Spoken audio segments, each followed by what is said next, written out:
Welcome, guys. Good to see you guys. Welcome, welcome, welcome. Is Keisha here? No, Keisha is not here. Did anybody talk to Keisha? I know I've been very busy, so I didn't get a chance to follow up with Keisha. Did anybody get a chance to talk to Keisha?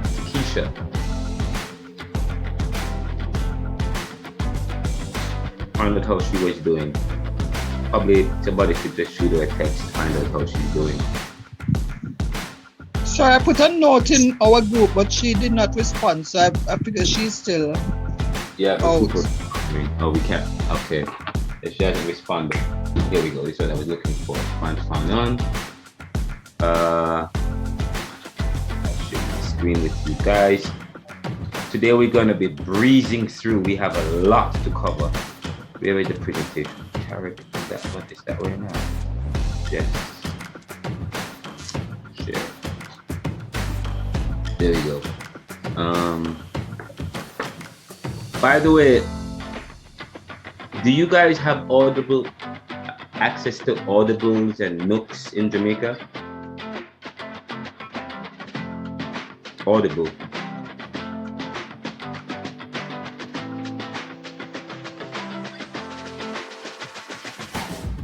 Yes, right? Don't we have Audible?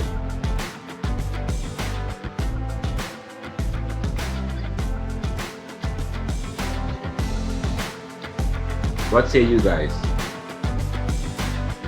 Current slideshow. I'm sharing my screen.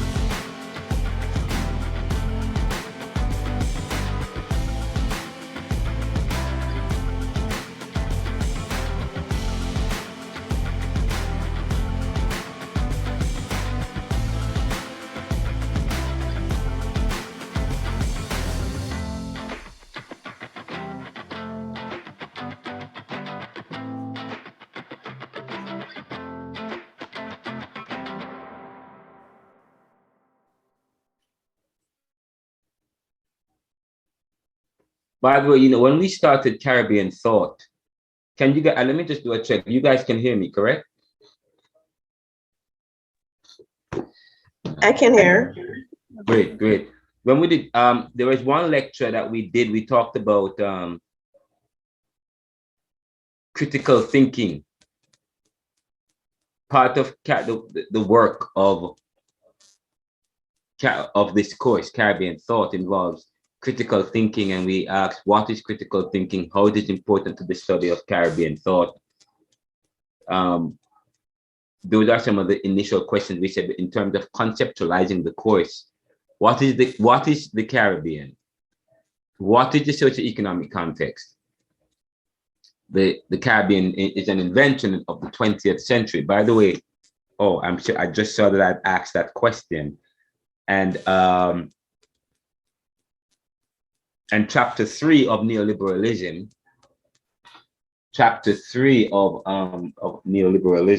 if I bring up that for you.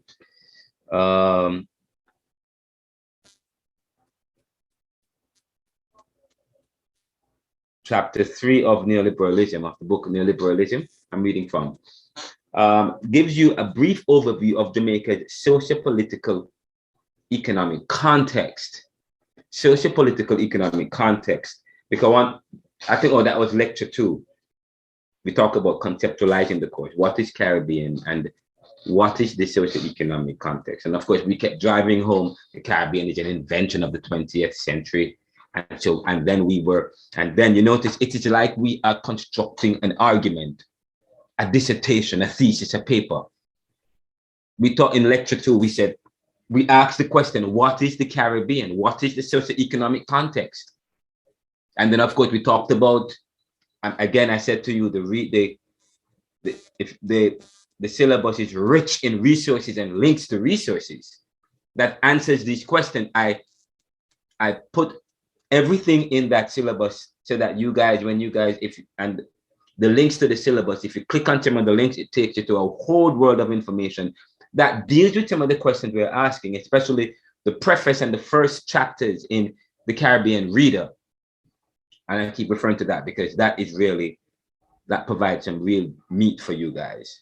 But it talks about we are an invention, the Caribbean being an invention, and how are we to reinvent ourselves in the 21st century as we think about the future. And of course, we kept driving home this invention and then laying out the argument in the course, showing this invention and the consequences of the invention, even going to as far as beginning with the issue of identity and challenging Arawaks to Africa, and then this issue of identity and the importance of identity in reclaiming heritage. We went as far as doing it, looking at how countries are, the arguments that goes into creating and shaping the world, in a sense, the Americas. Columbus coming in 1492 and then later in 1494 to spread Christianity, so he says, but first discrediting but to spread Christianity and to find gold, but also part of that process involves, as we move from the 1400s to the 1500s, to discredit the people, to discredit the natives in the Americas, involving the West Indies and the Caribbean. There was no West Indies, it wasn't covered. And discredit the people of Africa, redefining them as primitive, redefining them as devilish, without religion, without sophistication, without governance, probably as a monster in a sense. And then using that and of course, coupled with that, the invention of the idea of race, which never existed before in the 1600s. Okay, and using that as a justification to enslave a whole set of people. And then, because of course, by the time we get to the 1600s, there was a need for sugar. There was a need, the sugar was big, sugar was king, and capitalists, or the dominant class, which involved the nobles and the king and the monarchy at the time, whatever the nobles of the world, which formulate part of the dominant class, including the Catholic Church and so on. Because Spain, please remember that in the 1600s and so on, part of the Dark Ages, part of the period just before you get to the Enlightenment, that was part of the Dark Ages. The kings were seen as princes in a sense, and they served the emperor. Who was the emperor? The head of the Roman Catholic Church.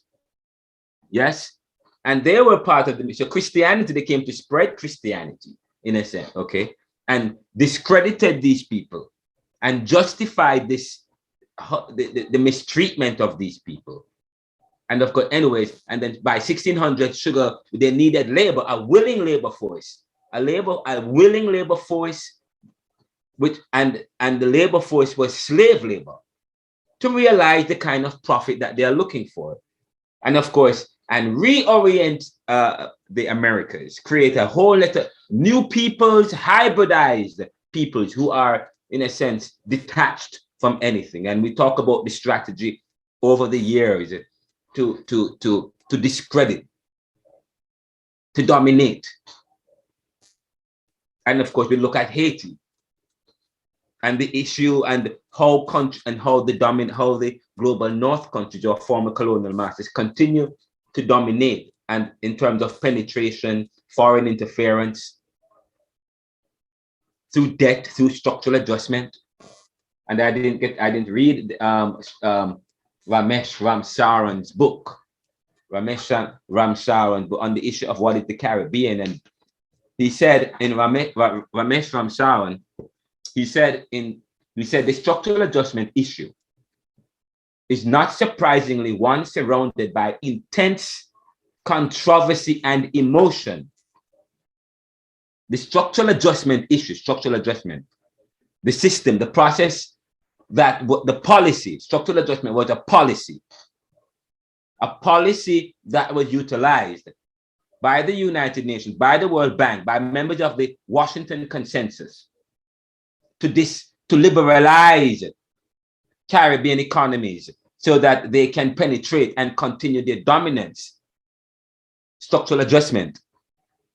But structural adjustment was possible through debt as a result of crisis. A crisis that the new nations in the Caribbean did not prepare or plan for. They did not prepare or plan for when they got the new nation, and everybody went to go it alone. Structural adjustment was a policy to the structure, and that's why you have to think in terms of strategy and in terms of policy as well. Think about, that's why I said, as people of the Caribbean, as academics, we have to hold, and as people at Jamaica Theological Seminary, we are theologians in a sense. We have to keep, we are citizens, responsible citizens. We have to hold our government accountable. And how do we do that? The Bible said, because of a lack of knowledge, people perish. I agreed with that. Okay, we have to become aware. We talk about critical thinking. Part of Caribbean thought is critical thinking. So when you you have to study history. If you don't study, if you don't know where you're coming from, you don't know where you are going. So that is some of the basis of Caribbean thought. If you don't know where you're coming from, you don't know where you're going, and you make the same mistakes that we made in the past. You watch the film Life and Death. Okay, so it's very important to be students of history, and also as we are being made aware of these things, we also want other people to be made aware of these things, reflecting on one's past and history. But so structural adjustment. So you want to be aware of policy. Structural adjustment was a policy. So the structural adjustment issue or policy issue is not surprisingly one surrounded by intense controversy and emotion, especially for people in the Caribbean and people who are largely and mostly affected by structural adjustment. Now, this is a very important issue. Talk about what is the Caribbean? It is an invention. And what is the socio-economic context? We talk about that comes from also the invention in one sense. Okay, but of course we are hybridized. The invention, we talk about the uniqueness of the Caribbean people to carve themselves a future. But anyways, but on this particular issue, the structural adjustment issue is not surprisingly one surrounded by intense controversy and emotion. Intense controversy and emotion. This is because, and by the way, this is on the syllabus. I added this book is on the syllabus and it's available in the Caribbean. And it is because now why? Why is the issue of structural adjustment? And notice he said this he said the structural adjustment issue is not surprisingly one surrounded by intense controversy and emotion, especially for you and I. This is because it does not concern simply. This is because it does not concern itself simply with economic policies. We're talking about structural adjustment. It does not concern itself simply with economic policies or improving government performance. But it brings into question basic economic philosophy and ideology. Again, the issue of the structural adjustment issue, this particular policy here is they say that it's full of controversy and emotion because it does not concern itself simply with economic policies or with improving government performance. I'm going to say that again. It does not concern itself simply with improving government performance. But when you watch the film Life and Death and so on, that is what we thought. That is what you would think the policy to liberalize, to free up. Yes, the policy to liberalize, facilitated by the facade, the argument or the ulterior motive. What is an ulterior motive? The ulterior motive. An ulterior motive. It is the motive that you don't see. So when you study policy, when you study decision making within this competitive world, you always want to ask in whose interest and for whose benefit, because we want to get at the alternative motive. The ulterior motive, because we are critical thinkers and scholars who have a history of dealing with a past that has escaped us, based largely on some untruths or some lie. Or, okay, yes? So you want to, so ulterior motive. There are people, ulterior motive, especially when you understand that we live in a competitive world. We live in a competitive world. So it brings into question basic economic philosophy and ideology, and may also involve the effective transfer of decision of, listen, what does it involve? This structural adjustment. It says it brings into question, this is a challenge, that he's challenging this whole structural adjustment, this whole policy that started from 1944 when they were, or 47 or whatever, 44, when they were when the World War, when United Nations was being constructed. Okay, it brings into question, in other words, it challenges this ideology that, oh, we are all about improving government performance in these places. Because but it brings into question basic economic philosophy and ideology, and may also involve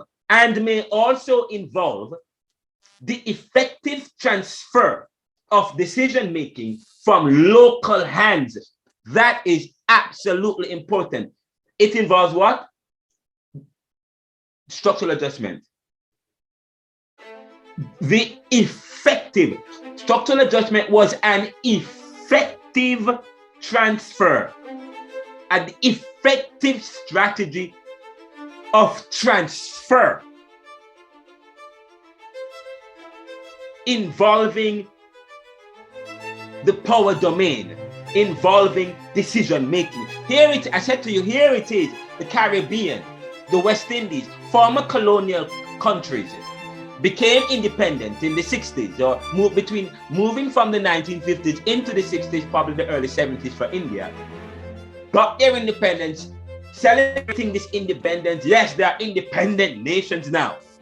Yes, they can self-determine. There's this issue, and we talk about, by the way, the issue of sovereignty. And I played that tape with the South African foreign minister, and this excuse me, I apologize about that.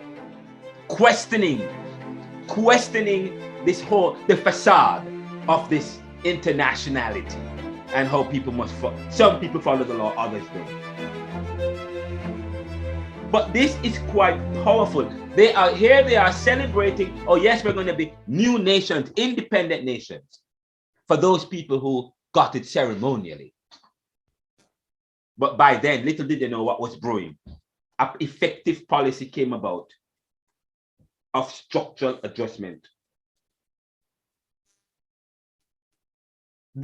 He went on to say that the experience of a declining standard of living can be traumatic, a declining standard of living, as it is not easy for individuals to reverse life cycles tied into long commitments that may not be easy to change.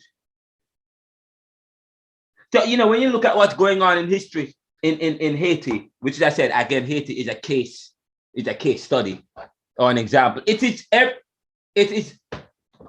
a policy. It is the policy and the strategy. And it's not just a new policy. That is how people, from 1800s to now. And I'm saying to you, the Caribbean nationalists did not study Haiti and what happened in Haiti, and how their independence and freedom was affected by strategy of debt and what that meant and so on.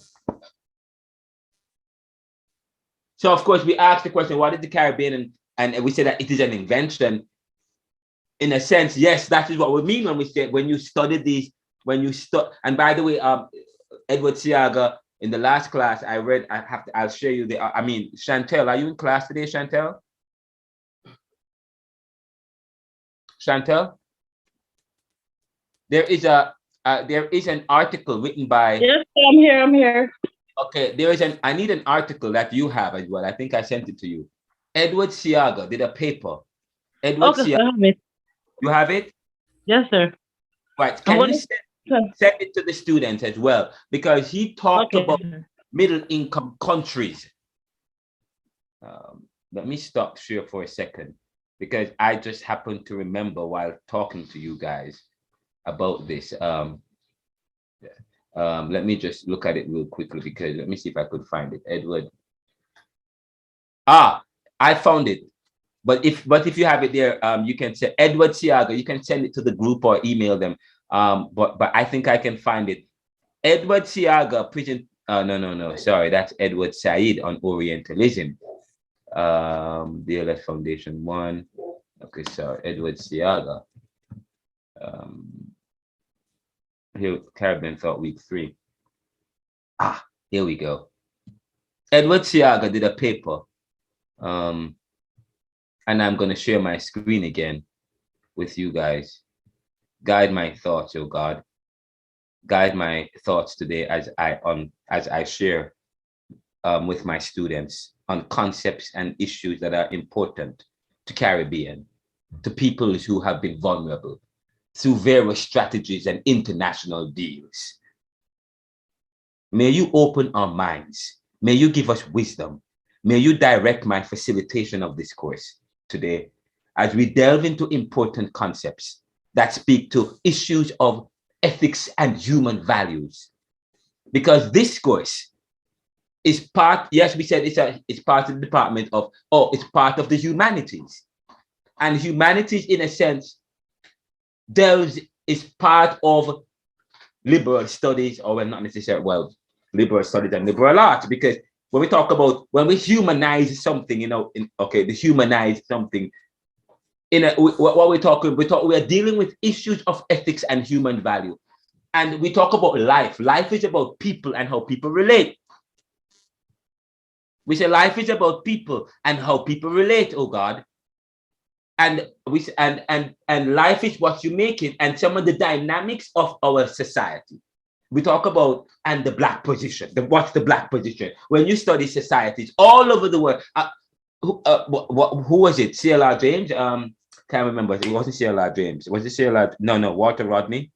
Who was it that looked at Walter Rodney? How Europe underdeveloped Africa. How Europe underdeveloped Africa through and I talk about how the same deal that these Europeans, oh God, made with one African country, they made with the other African country.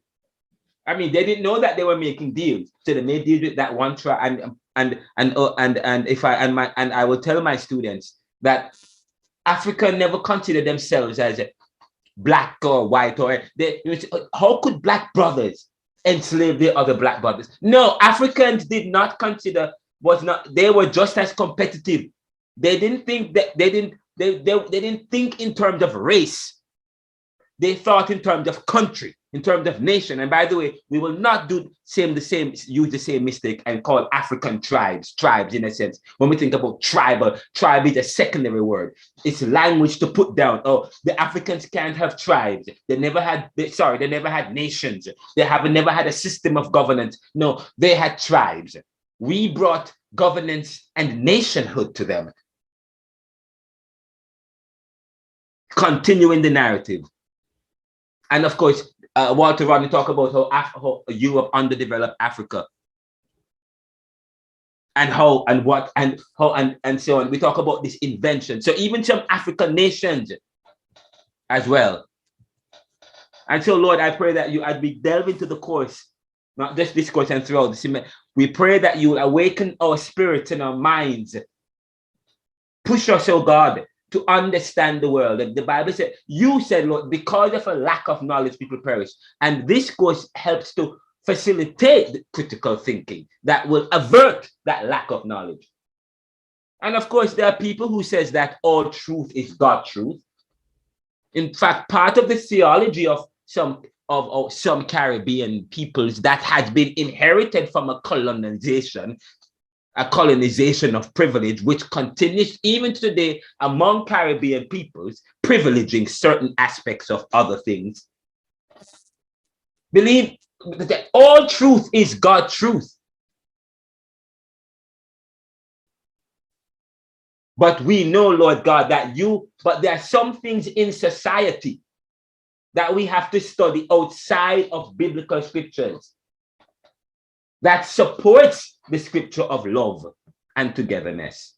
You know, the Bible talks about love and togetherness, but people turn it around. So help us to see, because when they brought Christianity, they brought the Bible to us to help us to be wary and give us wisdom and knowledge and the passion. So guide us even now. In Jesus' name, amen. Now, let's continue with our class. We said that I was making a point. Let me continue talking about, by the way, we said, let's talk about I want to share my screen with you, because I was talking about this invention and talking about Ramesh Ramsarwan in the book, The Challenge of Structural Adjustment in the Commonwealth Caribbean. That book is actually on your syllabus. The Challenge of Structural Adjustment in the Commonwealth Caribbean.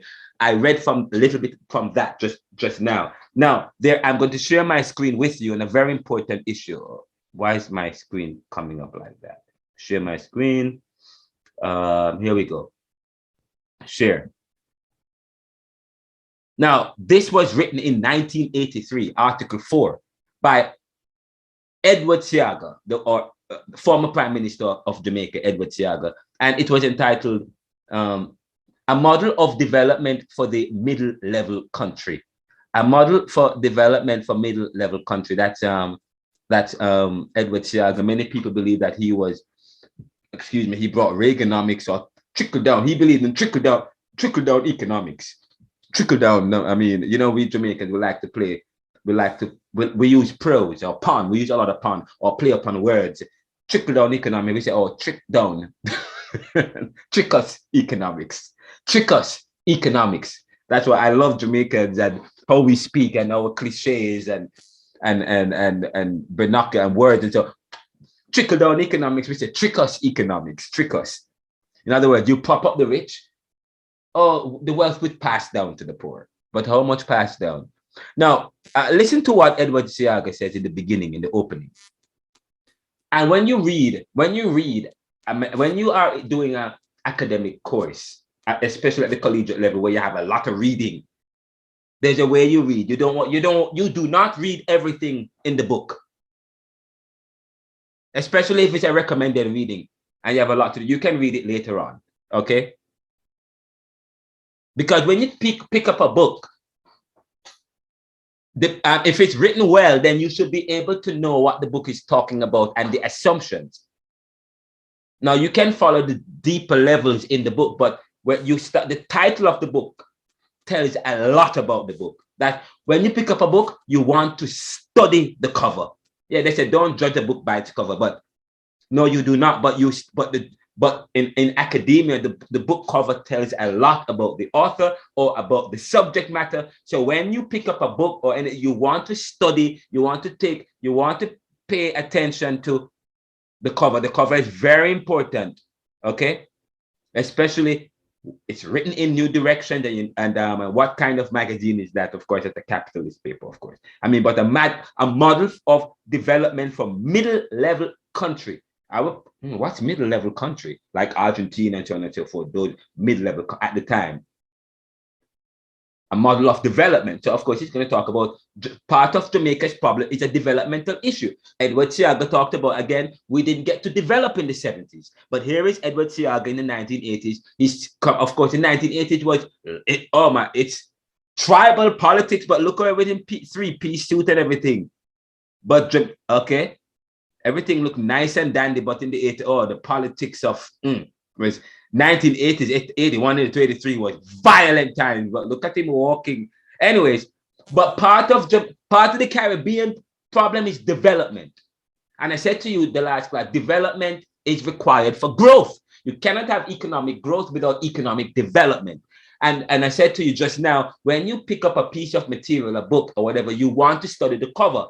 Okay, the cover is important. And here it is providing a model of development for the middle-level country. Yeah, because that means that why would he be listen, he's providing a model. And earlier I talked about what? Structural adjustment. But structural adjustment continued even beyond the 1980s. Yet here is Mr. Seaga present, and this is a speech. He gave a speech, and they wrote in an article, a model for development for the middle level country. Let's look at it. He said the following was excerpted from the Mordecai Wyatt Johnson Memorial Lecture by the Prime Minister of Jamaica, October 7, 1982. The lecture series, now in its 5th year, is presented annually in honor of the 13th president of Howard University. He says, he begins, Mr. Seaga, I am delighted to be back with you, particularly so because of the special ties this distinguished university has developed with Jamaica and Jamaicans over many years. A great many of our sons and daughters have received and are receiving their professional education here, and I dare say that at least 90% of our dentists have been trained at your world-famous dental school. In 1982, by 1982, 90% of Jamaican dentists were trained where? At Howard University in the US. Okay. Anyways, we move on. I'll continue. I'm gonna cut some things out here. Blah blah blah blah. Blah blah blah. He says, I wish to talk to you. I wish to talk to you. So when you read, of course, I said you read the cover and who's the author. You want to find out about the author. What is his ideology? Where did he go to school? What is his philosophy? Blah blah blah blah blah. That gives you some. That helps you too with your reading of this particular person and his ideas and so on. That helps to give an understanding of the book that you're about to read. But anyways, we know about Edward Seaga already. He says, I wish to talk to you about the strategy. Notice the word strategy. How many of us think in terms of strategy? And if you guys don't take away anything from this class or from this course or from me, it is one thing is that we begin to see, we talk about the Caribbean being an invention. You also want to think about strategy, okay? And with all that we have said, when you make something in whose interest, for whose benefit? We said that it's an invention for who? Okay, the society and when you study sociology or society, you study in whose interest and in whose benefit. Anyways, he says, I wish to talk to you about the strategy which I believe can best attain a quality of life for the peoples of middle-level countries of the developing world, a quality of life. So he said, I want to put forward a strategy which I believe. So therefore, you want to read the preface. When you get a book, you read the preface. I never, when I was younger, I never thought about reading prefaces. People go straight to chapter 1. You start reading from the cover. And of course, you want to read the preface and the introduction and get a sense of the argument, because the preface and the introduction have the sense, the argument, and outlines the argument from the hypothesis, or in a kind of logic, in an inductive or deductive logical way. First premise, second and supporting sentence, conclusion. And in a sense, the whole book is structured like that. And then when you go to chapter 1, chapter 2, chapter 3, he lays out the argument and bring other analysis, and then in the conclusion. And so therefore, when you read a book, you don't have, especially when you're constrained by time, you want to read the preface, the introduction, of course, and then from that, you only probably read the first couple lines of each chapter, the first couple lines, and skim through to see if there is any major, and then but that's it. You go straight to the conclusion, and then when you're finished, and of course you can do a quick skim and highlight some words. You can go back. That's important. Anyways, let's continue. He says he's talking to us about strategy. What kind of strategy? A strategy in which he believes that Jamaicans, the developing countries, can attain a quality, the Caribbean, a quality of life for the peoples of middle-level countries. That means if this is 1982, and Jamaica and many middle countries' economies got independence or became new nations, say in the 1960s, speed forward by 1980. Development is still not happening in the Caribbean. Because he's okay. And here is Mr. Seaga talking about strategy. He says the jargon of today's media easily disposes of the geopolitical differences among countries by a simplified classification which labels these countries as part of the East Wing struggle, the North-South struggle, the East-West struggle. In other words, we talk about the East, we talk about the geopolitical classification. He said the jargon of today's media easily disposes of the geopolitical differences among countries. We talk about what is the geopolitical differences among countries in the 1980s. How people, it's the East versus the West, or the North versus the South. But can I tell you, it is still happening today. But we talk about East-West. What are we talking about politically? The East, socialist or communist. The West, what's the West? Capitalism. Okay, talking about capitalism, East-West struggle. And of course, when you watch Who Shot the Sheriff, Bob Marley says, we're not Marxist or capitalist, we're Rasta. That, you see, he was talking within that kind of geopolitical milieu that people were caught. People were caught between the East and the West. And to the new nations stemmed after World War II and so on. You know, going all the way to the 1980s, of course, we talk about the Cold War and so on and so forth. The new nations were caught between that geopolitical crisis, even up to today. The East-West rivalry, and dominant and ideologized the East as capitalism fight with communism. And today it's as if it has been a resurgence of that, because many people had thought that capitalism had won and communism or Marxism or socialism was no more, and the Western world, westernized countries, and so on and so forth, made it sure that those in these parts of the world that try to adopt an Eastern kind of political system, they made it bad for them to embargoes or penetration and so on and so forth. And many people, to force a narrative, as we said the last time. So many people thought by the 1990s that communism had lost and capitalism is now the big thing. But now what's happening in the 20th century? What's happening in the 20th century? In fact, last class I gave you guys a poll, and we asked the question: what is the greatest threat to humanity today? And of the four, in terms of, we provided four main concerns that people cite as the greatest threats to humanity. And of the 4 or 5, whatever, Russia and China, for some people, pose the greatest threat. I mean, some people said artificial intelligence. For the class that we had, you guys saw Russia and China as secondary. Okay, maybe because of where you guys are living in Jamaica and so on. But in the US and these parts of the world, for them, it is China and Russia. China and Russia. So here China and Russia is rising again, in a sense, and this new populism and so on and so forth. So, we see the cyclical nature of life. So the East versus the West struggle is rearing itself again. So communism, so we thought communism was dead. Absolutely not, it seems, or not, I shouldn't say communism, but totalitarianism in a sense.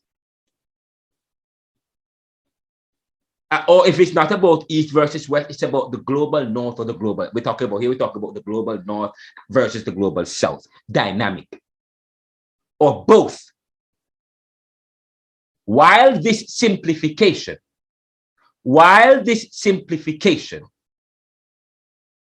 is not convenient, it represents an insufficiency of insight into the nature of the political and economic. The economic space between opposite poles. Within this space is, in fact, a number of quite distinct types of socioeconomic models, reflecting transitional stages of development. I wish to draw attention to a category of countries which is emerging as a group with its own character and international significance in the world community. We live in a world of mass communication, which deals in containerized categories, mass consumption with containerized categories. and to establish a separate identity entails being significant enough to get your own container. This is the predicament of identity definition, controlling a group of countries merged within the broad span of third world nations. I refer to them as middle-level countries, but I have seen other names attached as they gradually attain international recognition. While it is true that this group also occupies the middle income strata among nations and could be identified by per capita income criteria, a better way can be made in terms of geographical spread and economic structure. The miracle growth countries of Southeast Asia, the Republic of Korea, Singapore, notice, in the 1950s, 60s, we were, in a sense, going in an upward direction with these countries. But somewhere down the line, they left us. And here is Edward Seaga talking about that, talking about how the miracle growth countries of Singapore, Taiwan, Malaya or Malaysia are the front runners of the group and its most successful achievers. But other middle-level countries abound in the Caribbean, Barbados, Bahamas, Trinidad and Tobago, and Jamaica. Indeed, most of the Caribbean islands. There are others in Oceania, in the South Pacific, as well as in Latin America. As a group, these countries stand midway on the ladder of development, midway, up to 2 decades ago. Up to two decades ago, they were midway. These countries, that was no man's land. That too high up the ladder to receive full treatment in the bounty of aid flows. Too low down so they were too high to get aid, but they were too low to attract serious attention from external private investment resources. So these countries, middle income countries, including Jamaica, Bahamas, Barbados, so they suffer from serious attention from private investment. They weren't getting the kind of private investment resources that they needed to develop. But of course, why would they? Why should they get private investment from the global north if that means that they are going to outcompete them?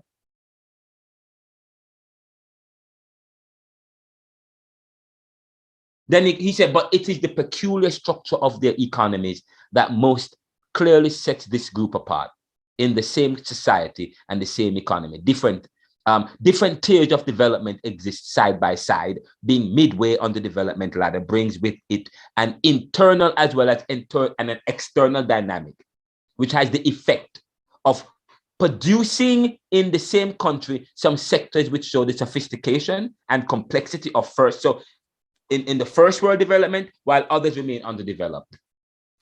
He said, in the same country, some sectors which show the sophistication and complexity of first world development, there are others that remain underdeveloped. He goes on to say that the bustling urban industrial sector with modern facilities and amenities, on the one hand, the less responsive, sometimes even dormant rural agriculture on the other. Anyways, but let me wrap up by saying, he says this: the system must devise policies to continue to stimulate rapid urban growth and generate greater responses from the rural sector. He said that there has been an over-reliance on industrial development and heavy inputs into the modern sector to distort the benefit of development process. Okay?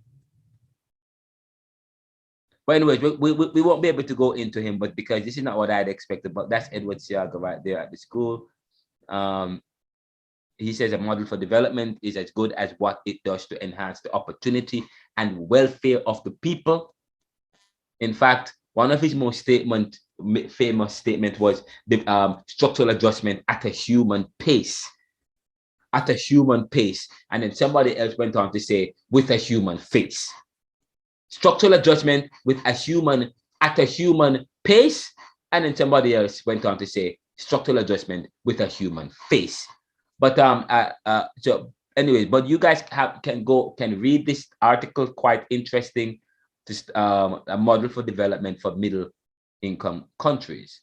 Let me stop share, and then let me go back to share again. Where was I?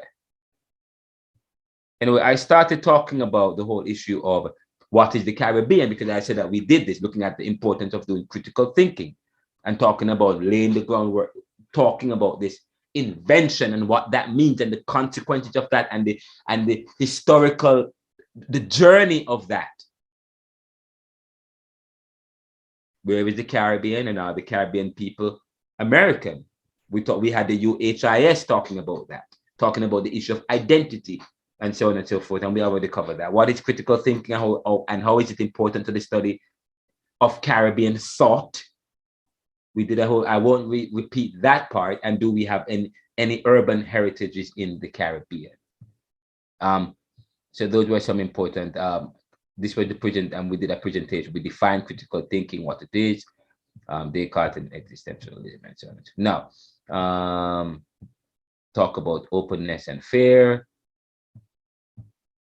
and the post-colonial man as a critical thinker. We went through that, and then we started tracing Caribbean, defining Caribbean thought, its concepts and meanings. Well, we continue to do that, looking at the Caribbean 1492-93, but of course, you came to the Caribbean in 1492, okay, but to Jamaica in 1494, I think, you know, what I think is that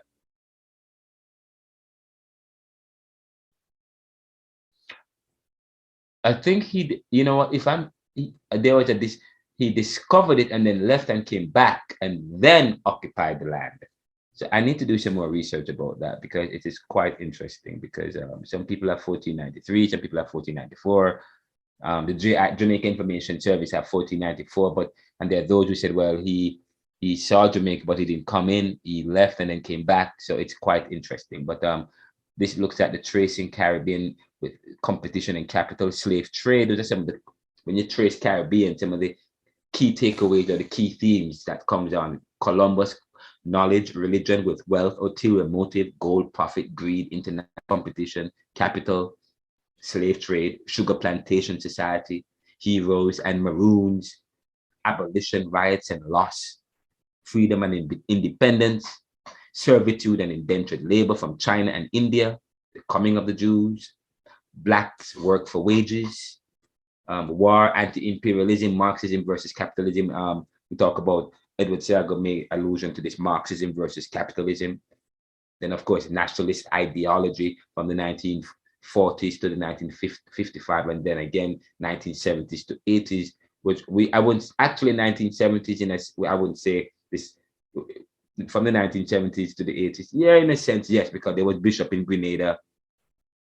But I think that was part of the same kind of geopolitical issues that we were having in terms of Marxism, the East versus the West, the North versus the South. Then, of course, and there at the issue of independence and short-term prosperity. Independence and short-term prosperity. I made an allusion to that with what Edward Seaga talked about. And we talk about what miracle growth countries, Malaysia and so on and so forth, Singapore, and we were right. And we were right there, actually. We were right there. Let me just middle income. So we talk about independence and short-term prosperity. You know what we're getting at, because by the 1970s, yes, we had the bauxite and so on and so forth, and these countries were considered middle income countries, but they were growing just at the turn of the 50s. Just when they got independence, they were growing and in a sense with those miracle growth countries. But by the time 1983, we still have Edward Seaga talking about a model for development. Okay, and so independence. Yes, we got independence and short-term prosperity, short-term. And then we talk about prosperity, we have to put that into perspective, because Edward Seaga made reference to the fact that when these middle-income countries like Jamaica or the Caribbean, there are pockets of wealth, there are pockets of pockets of wealth, there are pockets of prosperity, pockets, small areas that look like first world countries or have the potential to be first world. Okay, but then when you go to other places, tremendous poverty. So, you know, even you go to Beverly Hills, you go to Barbican and so on and so forth. And then you go to certain places like one time you went to Tivoli Gardens, or even some places in Montego Bay, or in some of the shacks and so on and so forth, and see where people live. Or and compare that with where people, you go to Sand Hills, Johnson's Hill in Hillshire, you know, and so on, and you compare that, that's what he's getting at. But yet their independence and short-term prosperity, and then by the 1970s, the oil crisis. Talk about the oil crisis, OPEC, oil producing energy countries in the world. The oil producing energy countries in the world. By the 1970s, they cut oil production, rise. Okay. And you talk about Trinidad had oil, Venezuela had oil, Guyana had oil. What was happening? And even today, I read an article where the Caribbean today is objecting to the US because they put an embargo on Venezuela, and it's, in a sense, they're trying to prevent this oil thing. It's like the Caribbean countries cannot trade and get involved with Venezuela. They have this program, but what happened is they use embargo on Venezuela to affect the other country. You see how this is the policy. They make Venezuela look bad, evil. So you think, but you have to think in terms of strategy, guys. So we talk about the 1970, the oil crisis, but there should not have been oil crisis for the Caribbean. But anyways, and then we talk about the issue of migration and brain drain. That's a major issue you have to contend with. The idea of what? Brain drain and migration. From the 1950s, there was a mass migration in the 1950s. And then by the time, and in the 1980s again, the 1980s, a lot of, there was that, especially in the 1980s. With the tribalism and the violence of the political system that we had. In fact, the migration started in the 50s, but there was migration in the 70s, actually, the 70s. Because many people thought, remember we said that what was it, last week or the week before, that people thought that when we look at, who was it? Keith and Novella, Keith Nelson and Novella Keith, that this book is also on your syllabus, entitled The Social Origins of Democratic Socialism in Jamaica. And I read a little bit about you. I read a bit for you. Many people in Jamaica in 1974, following a successful parliamentary election, Michael Manley and his People's National Party took Jamaica onto a self-proclaimed democratic socialist path, but the project failed even prior to the subsequent electoral defeat of the PNP in the 1980s. This short-lived experiment evoked considerable interest among development scholars. So Michael Manley had a strategy, a model for development in the 1970s. By 1980s, Edward Seaga had a struggle, had a model for development.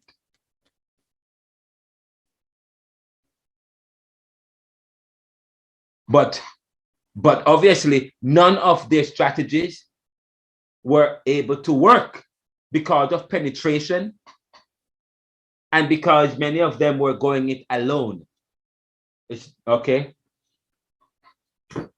And so we talked about that. So of course, of course, that's what we talk about, Michael Manley versus Edward Seaga.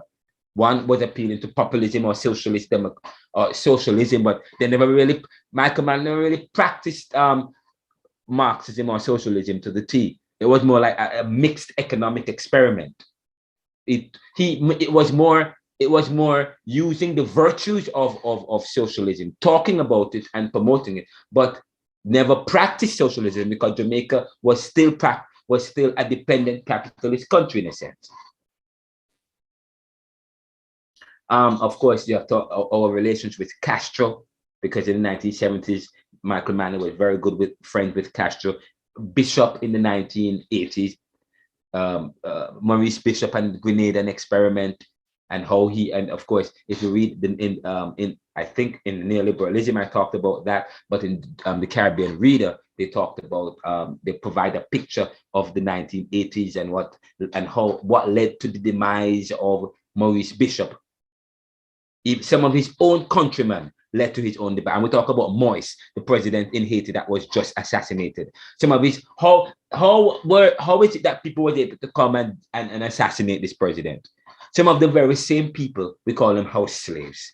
Some of the very same people that we thought was his supporters killed him because of deals that they made and promises made to them.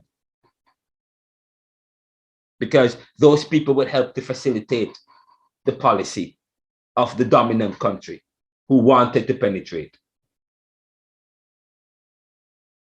And I made mention of Commandant Marcos, who talked about how many of the elites, the new very rich, made deals with the elites of the Washington Consensus. Okay, the dominant class that promoted the kind of capitalist structure. How they made deals. And they found themselves in Miami and so on and so forth. By the way, there's a news report today that 11 politicians are being indicted or being investigated in Jamaica because 11 of our politicians were involved in agreements and deals that involve enriching themselves.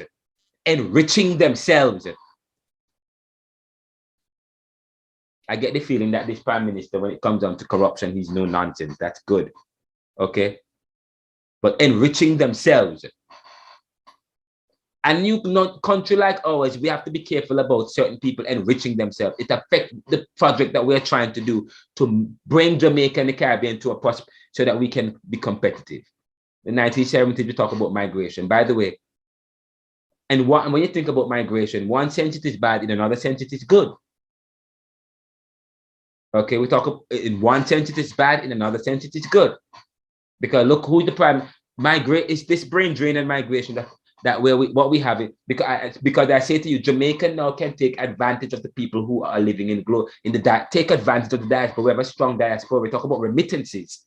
Remittances is one of the ways that Jamaica and the Caribbean earn foreign exchange, and not only that, the people, the diaspora, they have to formulate stronger connections because they can bring back to the Caribbean and to their own countries ideas and strategies.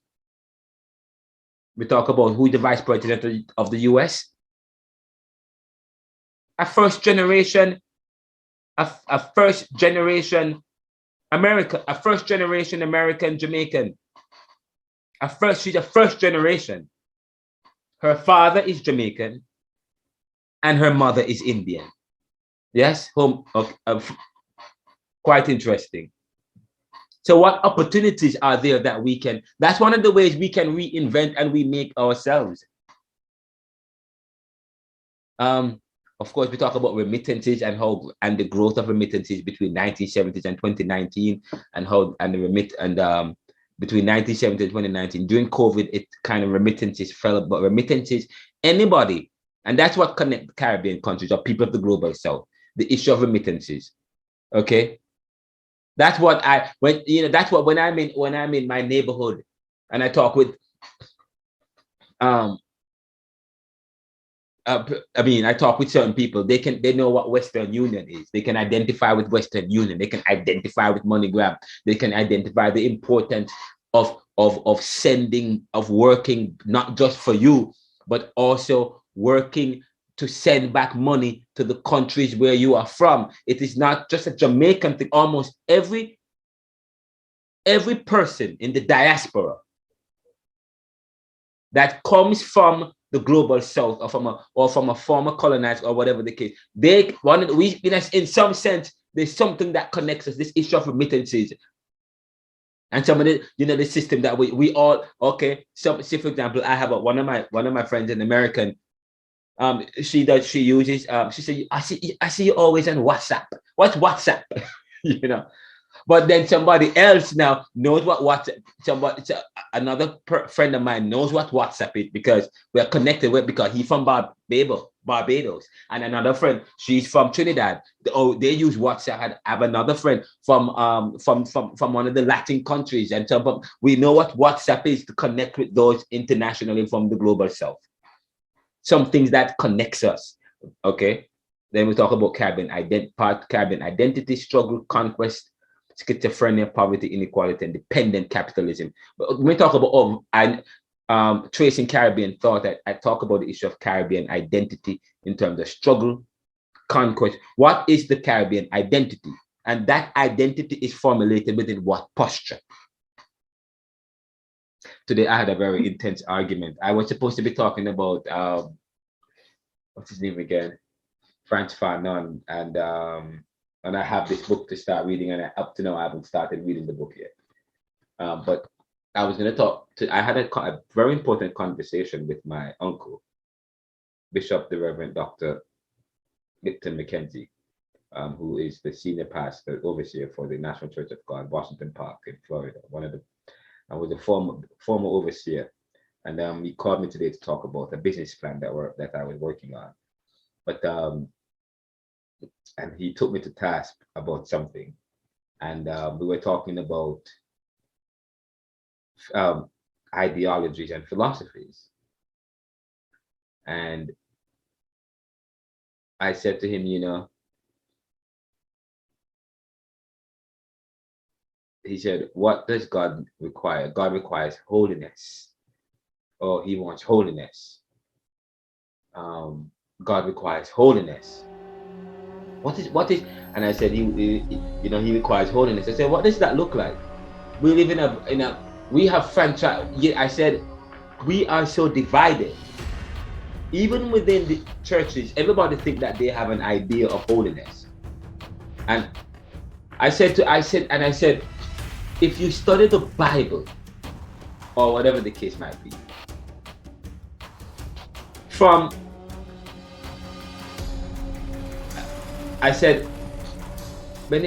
if you study the Bible and you look at the message of the Gospels, from Genesis all the way up, it was all what you find that you find this dividedness, and it's as if God was bringing people back together. This unity, the unity that is affecting humanity.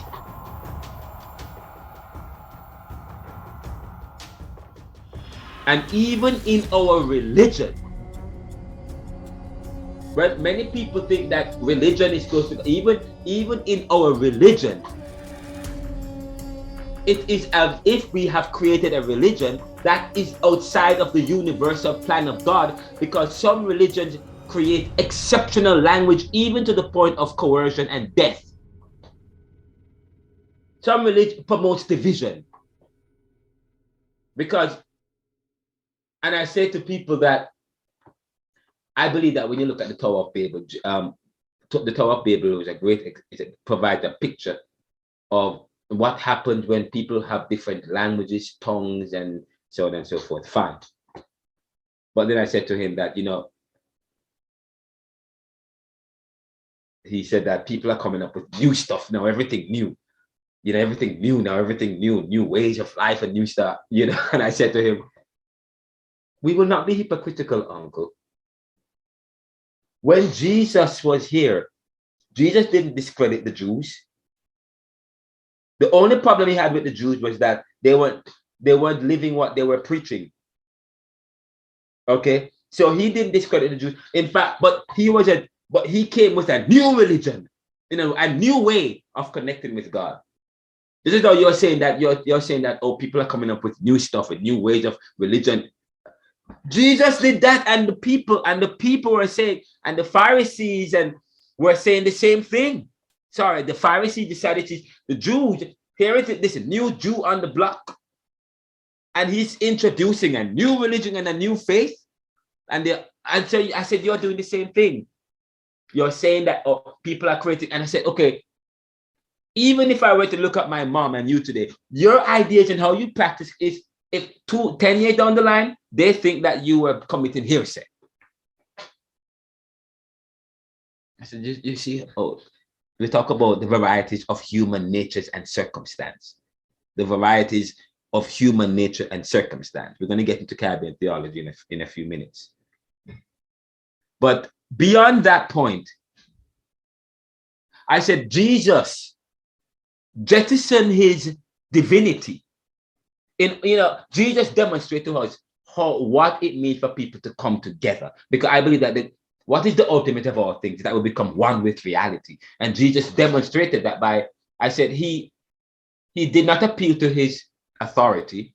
He did not appeal to his religion. He presented something new to the Gentiles. And he didn't come, and he wasn't, and he came, and who was his audience? The Gentiles. You talk about the audience. Who is the audience? The audience was the Gentiles, because the Gentiles thought they never had any religion. They were, everybody else had their religion, the Jews and so on, but they never had no religion. And Jesus come now, and he's now talking to the Jews, to the Gentiles. His message is to the Gentiles, not to the Jews. And it was a new message. A way that they can become part, be provided a way, but which was a little bit different from what the Jews had or the other religion have. And he didn't discredit them and said, oh no, all of them. But he never did. He said, you can do what you're doing, but I'm talking to the Gentiles. I'm talking to I'm talking to them. Fine, you're saying that they don't come from your culture. They don't come from your culture, and they can't worship your God. Fine. Here it is.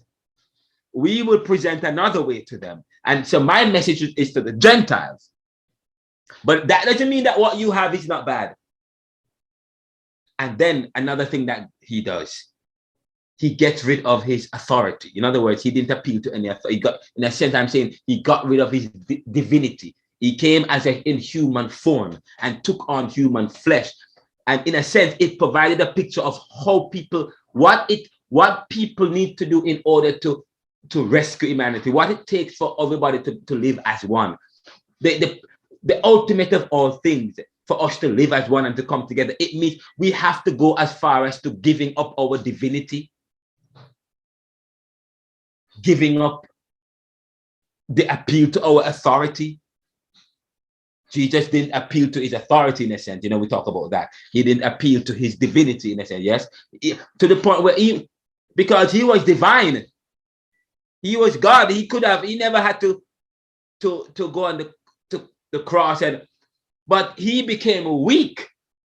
So I'm saying that is God. He shows a picture of what New Testament may have to do in order to come together with the Church of God. What the Church of God have to do in order to come with the V.T. Williams or with the United Church in Jamaica or with the Baptists or he showed a way but no, we create doctrine and we hold ourselves to those doctrines. Now, I'm not saying that we should please guys, don't get me wrong, because we will not, okay? I am presenting you a particular perspective, okay? A particular perspective of what Jesus did. What did he do? He got rid, but so if that is what it takes, a killing of self, a separating of self, a letting go of some of the privileges and the benefits we have in order that we become one, which is the ultimate of all things, which is the greatest miracle, to kill certain things in ourselves in order that we become one. But when people look at it, they don't even look at it in those ways, or what we are so blinded by other things.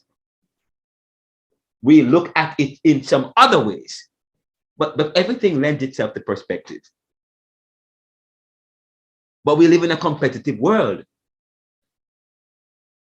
And we privilege certain things. Okay? We have to get rid of race. We developed race in the 1600s. But you have to get rid of your black. You have to get rid of, in fact, there is a part of my book that I'm coming out with. It's said, reimagining people within critical race theory. Not thinking, reimagining people within critical race theory, moving away from a victim approach to a hero approach. And I said, maybe it means moving away from our ethnicities and our categories that divide us. And that's not just a racial, but politically, PNP and JLP, all these things, human beings, is the death of human beings. Even in religion and politics, economics, everything. If you study society, everywhere you go, you shall see division and categories, and that is those are the number one thing that has created the disparities, the death, the division, the problems for the Caribbean, the problems for Africa, the problems for vulnerable groups. When you study abuse and rape, okay, what is rape? It's an abuse of power. Because there are those men who want to strut their egos. The issue of ego, the issue of chauvinism.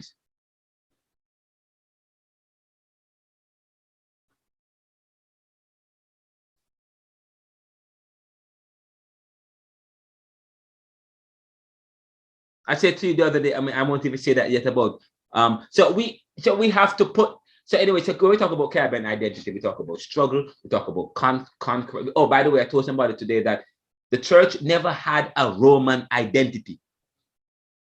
If we study church history, the church never had a Roman identity.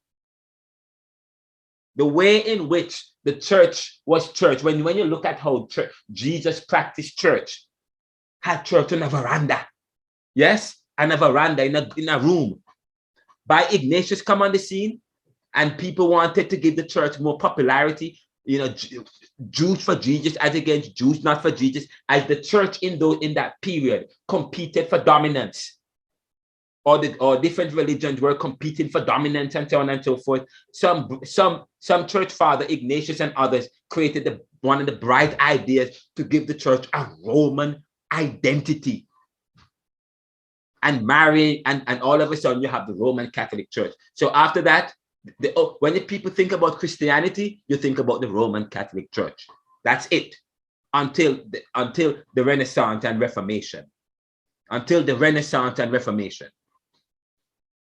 When people think about Christianity, it was synonymous with the Roman Catholic Church. The Roman Catholic Church, in a sense, became very political. It is that political ideology that has helped to develop the Christian identity that we have today.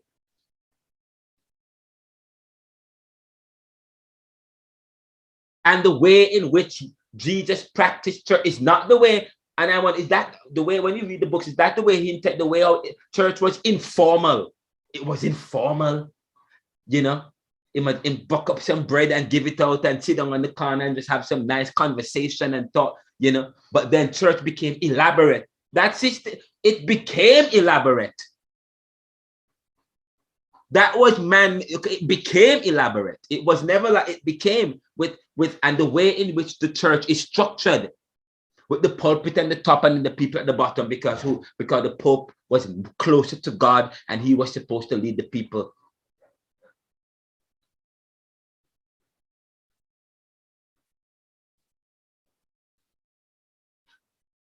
And so you look at how the church is structured in terms of that same privilege, okay, and so on and so forth.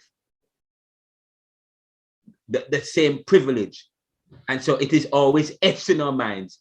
When we go to school, we talk about Michel Foucault that talked about institutions and how institutions are created to continue a kind of knowledge that preserves status quo and privilege. Yes.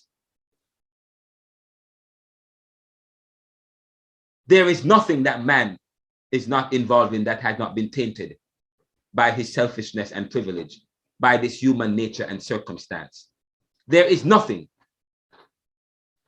that is not, there is nothing, that's a double negative. And since I'm an in, but a double negative in Greek is important, it suggests emphasis, but fine for English, we say there isn't anything. Okay, so let me use proper grammar. There isn't anything, but for punctuation, exclamation, there is nothing that isn't devoid of man and his ego.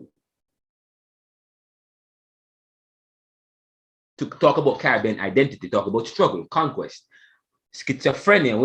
Why do I have schizophrenia here? Because we're talking about, you know, if you study schizophrenia, part of schizophrenia, we talk about schizophrenia. Schizophrenia is also, okay, opioids can cause schizophrenia. people say, okay, well, people can be predisposed to genetics or whatever the case might be. But of course, a lot of that comes from experiences or post-traumatic experience that people have, schizophrenia, especially when you have, especially when you are caught between a rock and a hard place. It creates schizophrenia. When you are caught between East-West values, capitalism and communism, the global North and the global South, schizophrenia, poverty, inequality, dependent capitalism. Part of the issue of Caribbean is globalization. Talk about corruption, crime, and violence. Corruption is what we're supposed to get into. We may not get into chance. Corruption, crime, violence. The issue of corruption. We will play the video before I do the present. I won't get into that yet. Then we talk about towards the future. If the Caribbean is an invention of the 20th century, it seems certain to be reinterpreted and perhaps transcended in the 21st century.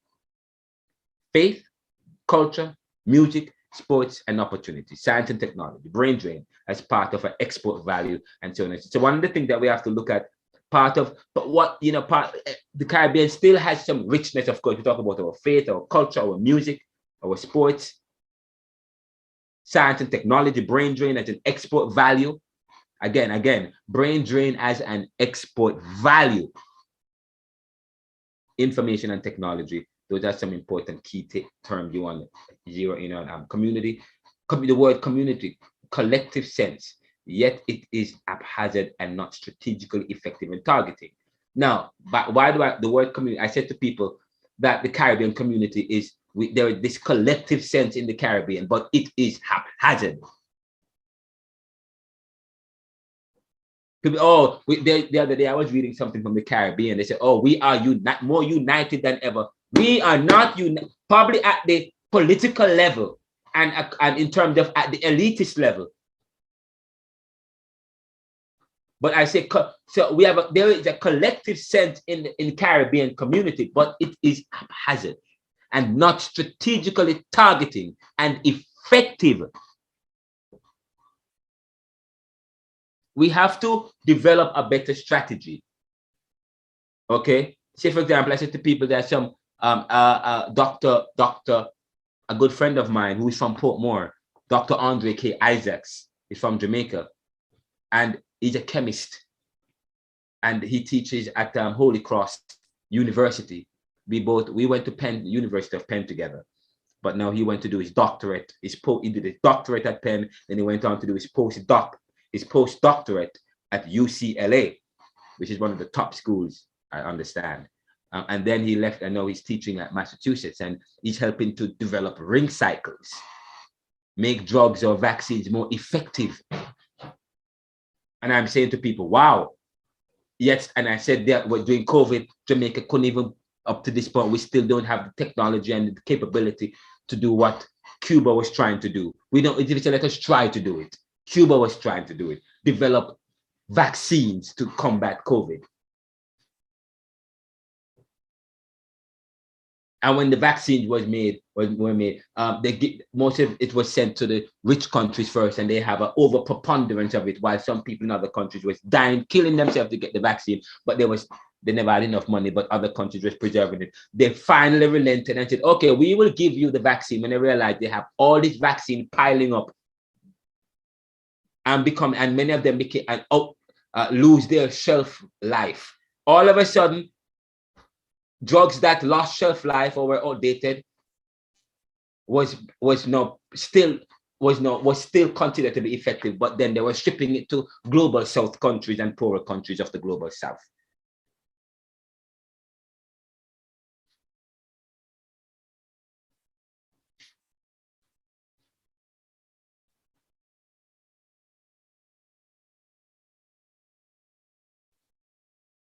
If it is spoiled, they say, okay, oh, it's not spoiled, they send it to you. That's they talk about the value that people still give to certain people in life. And of course, if the Caribbean is to become successful, I said we have to develop backbone.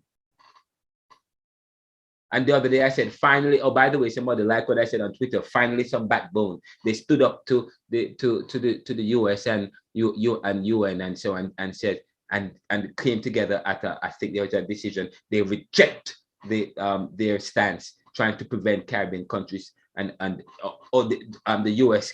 stance on Venezuela. That is how you want to do it.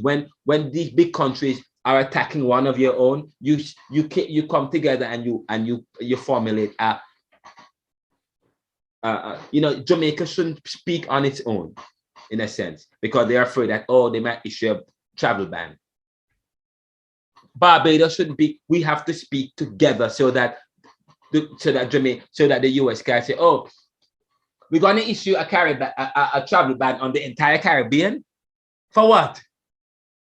There must be something. So it's easier for the big countries. Notice I said the big countries. That's what they call the post-colonial countries, those in the global north, to issue a travel ban on 1 and 2 countries. But if all of us come together and make a decision and so on and so forth, it's not that easy, yes, to discriminate and to single out and to create a policy to single out a particular. You see the point I'm making, Strider? So the issue of interdependence and CARICOM. So the other day when they rejected a Global South decision, they did it together. That is the only way you can mitigate any singling out or any policy that would single out a whole, because suddenly they're going to say, well, wait, hold up. You're going to hold that means there's something surreptitious. Something is not right. It has more, it's beyond that. So it's easier because they will now have to justify why you are all of a sudden creating a policy or travel ban against all of the Caribbean countries.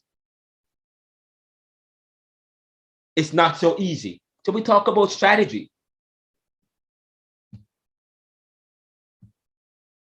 We talked about IOWAX to Africans already. Actually, this was a quick review with some more points that we did that I wanted to go over. So that was quite important that I did that. Okay, great. We are running good. We talked about Marcus Garvey already, a little bit about Marcus Garvey. I invite you to read Neoliberalism. The perspective I provide on Marcus Garvey, you will not find it anywhere, just so you know. So you would definitely have to get a copy of this book. It's available in audio book, but it's not my voice. And somebody said to me, "Oh my God, I wish it was your voice," but I'm sorry. That was the second book. I probably do it in my voice. George Padmore, Trinidadian-born Pan-Africanist, political activists. He explored the relationship between Pan-Africanism and Marxism and argues for their compatibility. Pan-Africanism and Marxism. We talked about that already. And I think we did Homi Bhabha a little bit. She wrote, and this is all her work. She edited Nation and Narration. And she said, the powerful question she asked, what was missing from the traditionalist world of English literary study? We answered that question. What was missing from the traditionalist world of English literary study? I will ask you that question, by the way, in your exam. What is missing from the traditionalist world of English literary study? We delve into that. I won't go into that as yet right now because we delve into that. We don't have much time. We introduced C.L.R. James. He said of Castro and the Cuban Revolution that although Fidel and the Cubans aren't black, the attitude of their revolution is essentially a West Indian revolution, similar to Saint's revolution in 1802 to 1804 in Haiti. That was a notable comment. He also said the West Indians are not fully admitted into the Western culture. And we talk about reggae and dancehall and Rasta and Creole, but we have the opportunity to develop it. We talked about that a little bit. For those, Haiti was the wealthiest colony, and the slaves that came to the West Indies were of fine physique, he said. Haiti was one of the wealthiest colonies, and the slave that came to the West Indies were of fine physique. We talked about that, and intelligence, so that they were able to withstand the Middle Passage. Okay, we talk about, by the way, Bookman, Dottie Bookman. Yeah, he was one of those that was a fine physique. They say he was a tall man, big and drafting man. He fought, he took on the French. And and you could also tell that he was an intellectual because he started, in a sense, he left religion, he brought the African religion and he spread it. some religion, and of course, and understand he was versed in reading the Quran. So we thought, wow, so probably that's quite interesting that he was versed. I thought that this whole Muslim religion and came to Jamaica probably when in the 1980s or something of the sort, or when the East Indians came later on. But we learned that we're learning that no, the Africans were versed in some of the Muslim and the Quran. Okay. Haiti was Haitians and West Indians from Africa were very intelligent, and they quickly learned the technique of production. And we said that, why do we believe that? Why? And I agree with him. I said the Haitians and West Indians from Africa were very intelligent, as they quickly learned the techniques of production in Western cultures, which must have meant that African society was organized and not backward as it was originally written. I'm going to say that again. Haitians and West Indians, because we said Haiti was the wealthiest colony. And the slaves that came to the West Indies were of fine physique and intelligence, so that they were able to withstand the Middle Passage.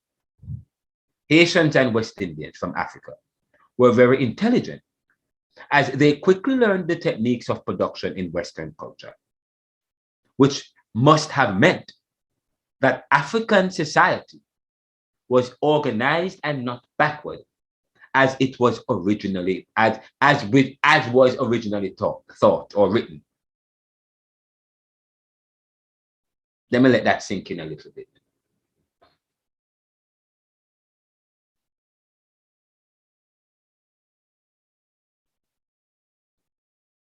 Europeans took the best and brightest and strongest slaves.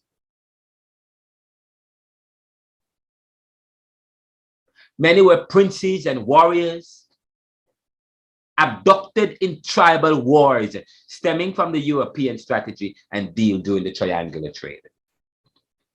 And of course, you can see his influences. I leave you to read up some more and talk about V.S. Naipaul. If you want, if I ask you the question about what was missing from the traditionalist world of English literary study, you want to look at V.S. Naipaul, or what Homi Bhabha say about V.S. Naipaul in her location of culture. Yes? People like V.S. Naipaul was missing, and here am I answering it. But why? How so? What am I getting at? What am I talking about? V.S. Naipaul, it was missing. Yes, he was a Trinidadian British writer known for his novel essays, and travel logs exploring themes of identity, colonialism, and post-colonialism. Yes, his influences were colonial experiences, Indian diaspora, literary traditionalists. Please remember that V.S. Naipaul, of course, V.S. Naipaul will tell you that his ancestral home is India. But he's from Trinidad. While some people would say, well, their ancestral home was in Africa. But for him, his ancestral home was in India. And if you look at the dynamics or demographics of you talk about the ancestral home, many people in Trinidad, or at least 50% of the population would have this strong East Indian heritage, this Indian heritage. Okay, many of them came from India, especially with, in fact, it seemed a lot of the indentured laborers went to Trinidad. A few went to Jamaica, but not as much as what had went to Trinidad. Philosophies, we talk about what are his philosophies and ideologies? Of course, his influences, literary traditions, Indian diaspora, and so on, colonial experience. Those were some of his experiences. So therefore, when you see the books that he writes, you understand he's writing from a particular milieu. Philosophies, cultural hybridity, alienation, post-colonial critique. Okay, he talked about, again, cultural hybridity. His major work, A House for Mr. Biswar, a novel that tells the story of an Indo-traditional man, Trinidadian man, struggle for identity and independence in a post-colonial society, and how he went. And he talked about the Great Walls of England. And when he went, he realized that then he went to England, he realized that the Great Walls of England isn't that great. They're not better. They're not as great as the seashells that we take for granted in our own countries.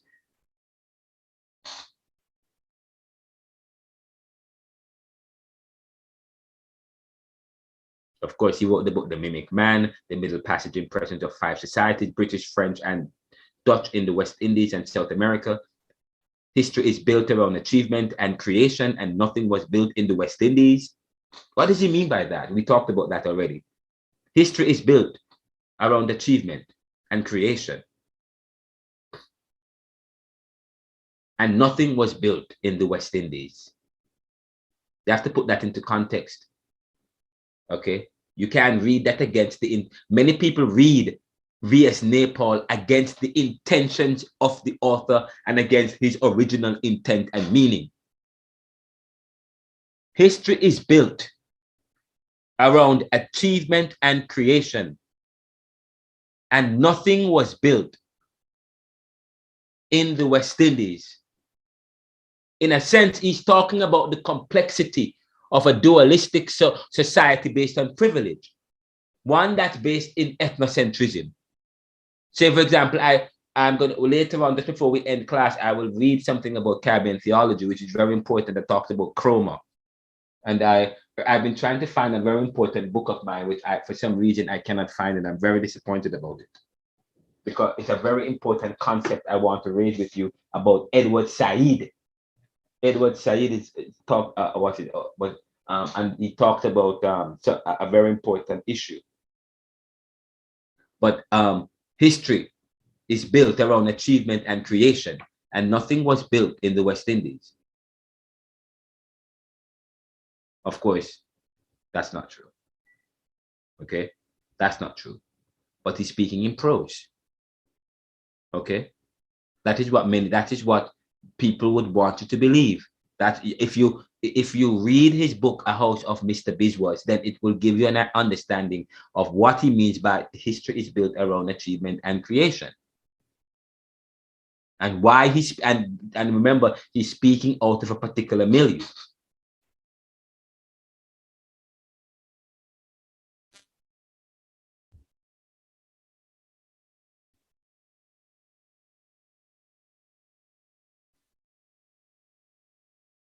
The Trinidadian cosmopolitan is a natural anarchist, he said. He is without the greater corruption of sanctimoniousness. He is without what? The greater corruption of sanctimoniousness. The Trinidadian, the cosmopolitan, the post-colonial subject. We can't be too sanctimonious. Okay? Because it takes away from your natural anarchist attitude and stance when you realize how the Caribbean or the post-colonial subject have been ravaged. The Trinidadian is a cosmopolitan. He's a natural anarchist, and he's seen as an anarchist. He is without the greater corruption of sanctimoniousness.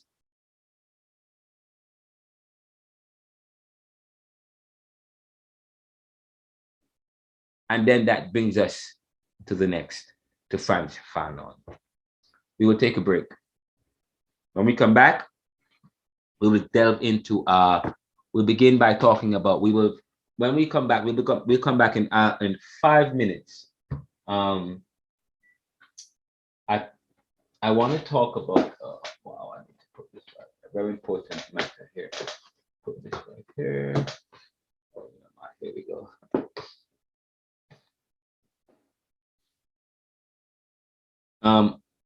We're going to talk about Frantz Fanon when we come back.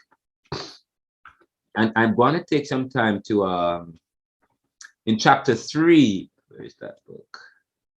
In chapter 3 of, I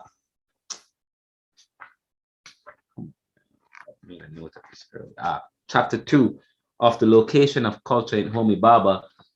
Homi Bhabha talks about the topic of the chapter is interrogating identity, interrogate, identity.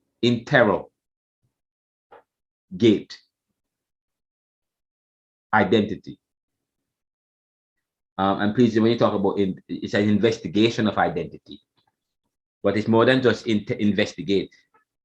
Interrogate is stronger language. It's an aggressive way of dissecting identity. And Frantz Fanon, and it's called Frantz Fanon and the post-colonial prerogative. The post-colonial prerogative. What is your prerogative? Is it not to interrogate identity? That is why this is exactly what led to Rex Nettleford and his article talking about identity.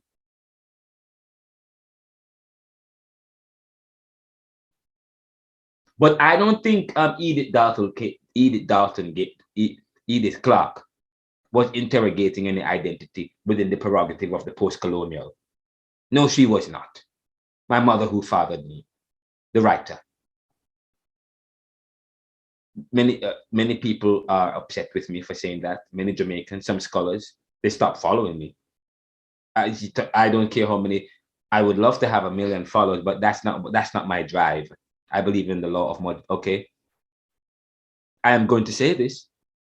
In the 1970s and 80s, when they were studying the organizational dynamics in the Caribbean, or particularly Jamaica, in rural Jamaica, trying to understand what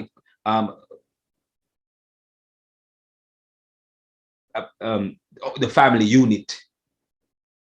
Many people in Jamaica couldn't understand, describe the family unit in some communities as illegitimate.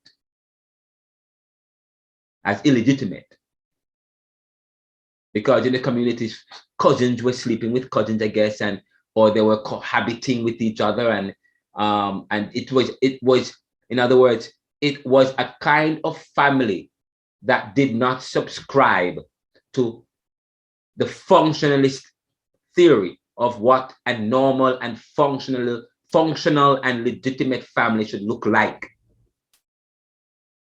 or what pertains in other parts of Jamaica, the part that had fully inherited colonial and a Britishness, this sanctimoniousness, sanctimony, this a kind of piety, a kind of lifestyle. But anyway, so they were trying to understand it, and their conclusion was that the behavior, this illegitimate behavior, family life, the dynamic in these communities. You can go back and read Edith Clarke's book, My Mother Who Fathered Me. Many of you read that book, and she talk about the illegitimacy and the family, the organizational unit, how family was organized in these areas. It wasn't the nuclear family. That's what we want. Okay, it wasn't the nuclear family, wasn't the key, wasn't the essential and the highlighting. It was more extended family. It was more the living arrangement was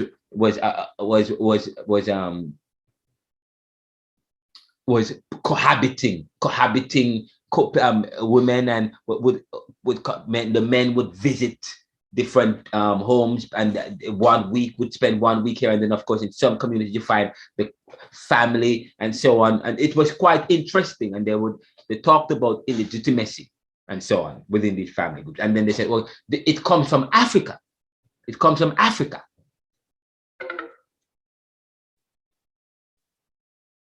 As if there was no sense of the nuclear family. But that's not true. Edith Clarke did not study African society wide enough. She studied it. Her study did not go as far as anthropological studies or whatever. What she did was exactly what Homi Bhabha was talking about. She became interested, Homi Bhabha, in reading in not reading the center, those traditional writers from the center. She started reading off center, in a sense, doing critical thinking. It is not true that the Africans never had a center. Of course they had a center of family. The behavior so the ideology and the explanation or the rationale or the justification came from within the from the predominant milieu The same milieu that Frantz Fanon write against when he says the Negro is not, and put a full stop where a full stop shouldn't go any more than the white man. A violent break from the standards of language. That did not pertain with some of us here in the Caribbean in terms of how we did our sociology and how we conducted our study, okay, and the rationale of the study. Because I will tell you, it was not true that that behavior was learned and came from Africa.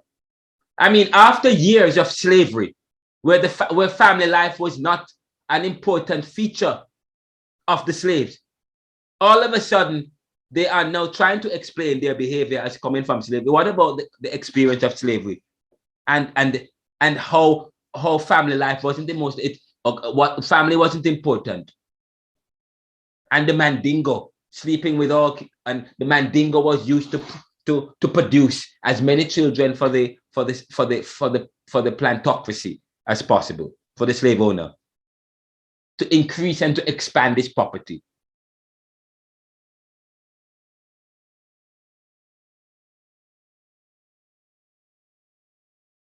That's critical thinking at work right there. That's what I'm talking about. So here is Frantz Fanon.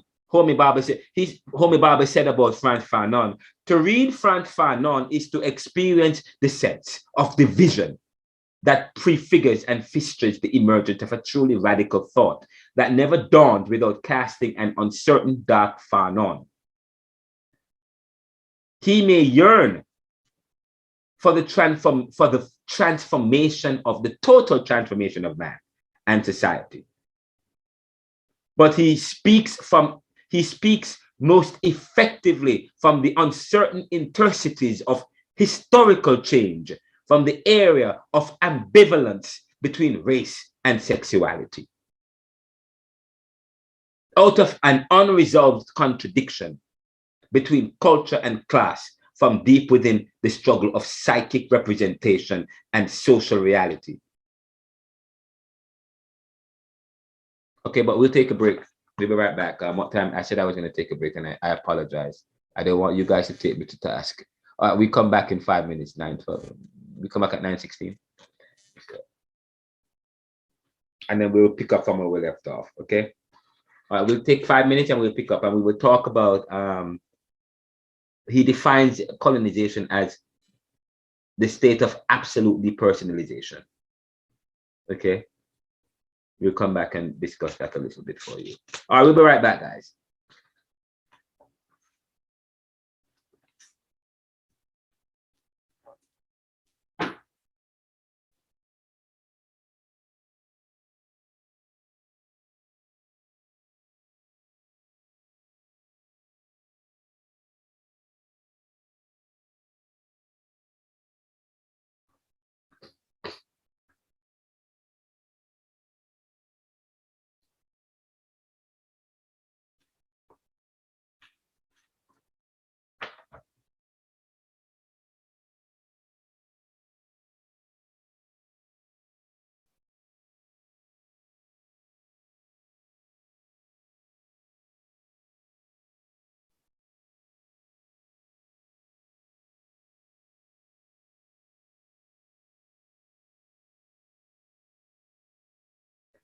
Chapter 9 of neoliberalism. It's book 1, neoliberalism, book 1. Entitled, the title of chapter 9 is on,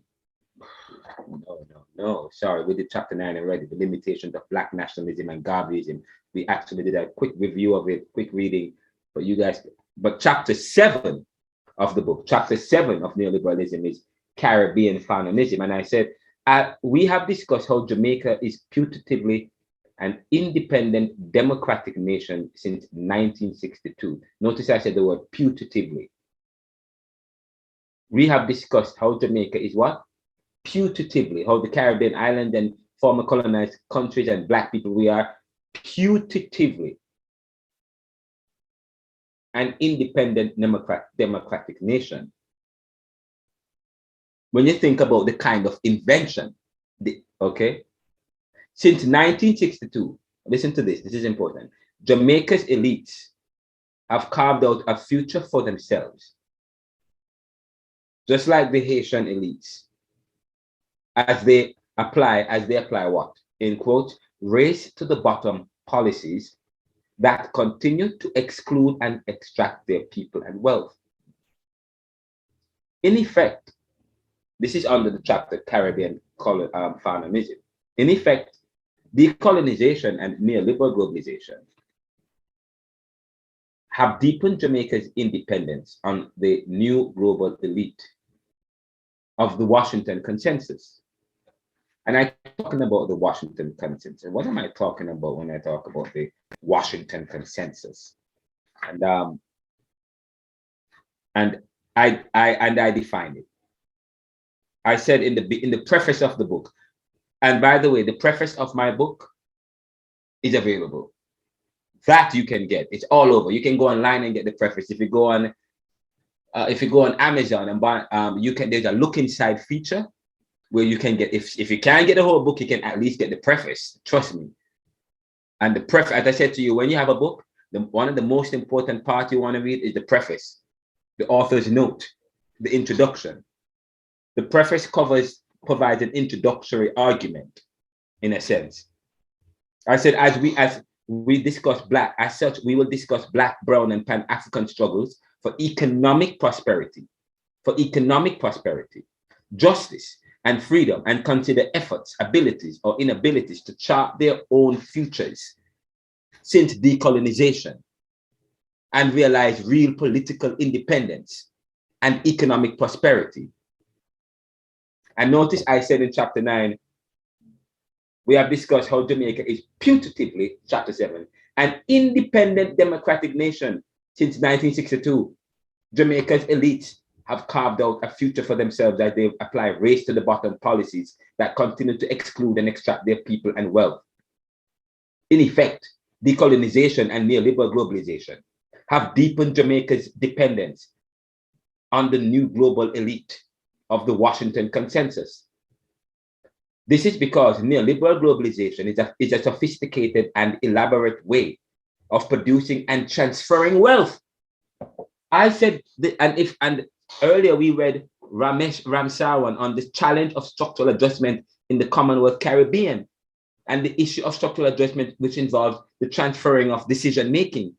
When we talk about nationalism, it's about self-determination, and self-governing decision-making, this decision-making.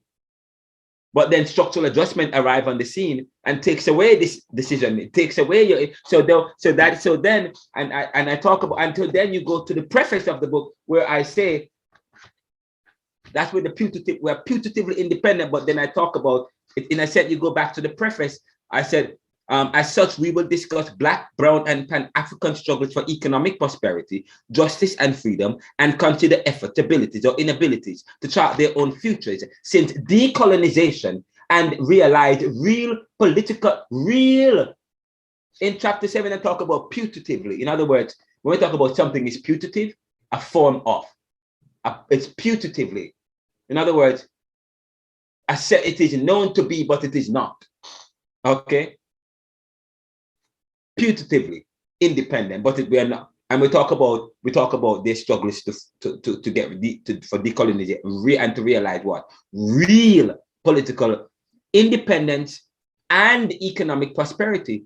And I said, perhaps they are charting their own course by the few corrupt of the status quo, the few corrupt. That's why we're going to do corruption next week. The few corrupt of the status, maybe they're charting their own course by the few corrupt of the status quo who are benefiting from partnerships with the neoliberal regime of the Washington Consensus. Advocates of the what? Bureaucratic phenomenon. That's neoliberalism and capitalism here. The bureaucratic. While the masses, most Jamaicans are left behind. John Williamson, the inventor of the term Washington Consensus, John Williamson, the inventor of the term Washington Consensus, believes the term has two quite different meanings. First is the meaning he gave the term, which involves consensus around a set of 10 policy reforms, which he believes were widely accepted as beneficial by economists. Fiscal discipline, a reduction of public expenditure, such as towards fields offering both high economic returns, interest rate liberalization, competitive exchange rate, trade liberalization, liberalization of FDI flows, foreign direct investment, privatization, deregulation in the sense of abolition of barriers, tariffs, things that prevent that part of this we're talking the fiscal this Washington consensus that follows the bureaucratic phenomenon, those policies, secure property rights, so on. And for our examination, we will usually determine the latter. Reaganomics, bash the state. The approach, so in a sense, we talk the Washington consensus. So I talk about, in effect, decolonization and neoliberal globalization have deepened the realities of Jamaica and the Caribbean. This is because neoliberal globalization is a sophisticated and an elaborate way of producing and transferring wealth. It is not new, but its techniques are different. It's not new, but its techniques are different from its historical roots of ordering the world, shaping the world for this special interest. Shaping the world for who? For the special interest. The effects of neoliberalism on the poor are similar to the damages left on them by their predecessors.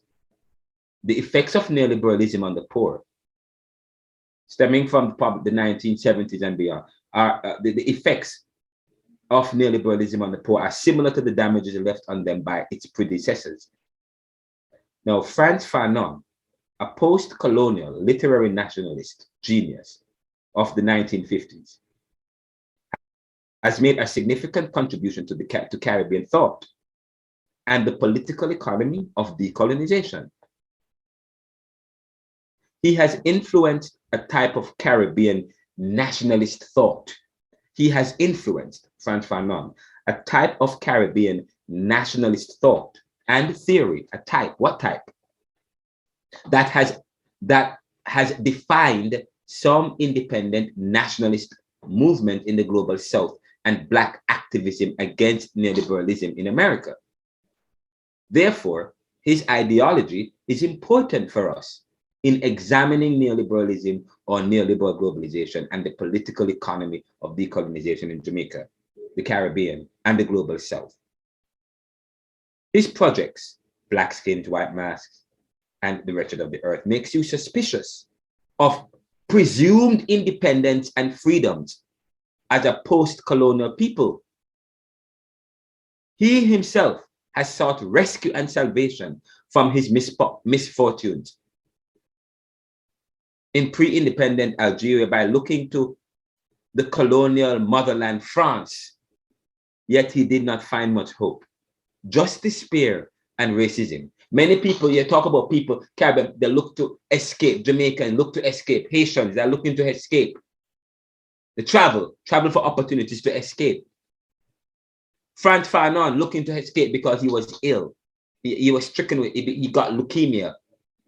He developed leukemia and had to travel looking for cure and eventually died. But he was suspicious in the hospitals. But in his travels, he were trying to go to France, but he never got there. But in his travels, he said he did not find much hope, just despair and racism. He left looking for hope, but he didn't find none, just more despair and racism. For there is nowhere that true colonized or post-colonial man can turn. There is nowhere that the colonized or post-colonial man can turn. Fanon left an imperialist system for one that was racist.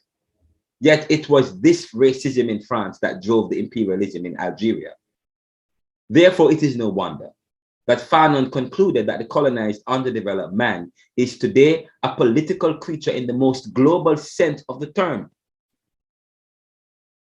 Because wherever you go, if you're either met with an imperialist ideology in the global South and you go to the global North, you're met with racism a different kind of imperialism or a different kind of discrimination or a different kind of domination. The colonized, underdeveloped man is a political creature in the global sense of the term. Or if you get independent in your own country, and he died in 1961, he didn't realize that he was a man beyond his years. By the 1970s and 80s, we're talking about structural adjustment and death, so on and so forth. For Bhabha, they're almost the same.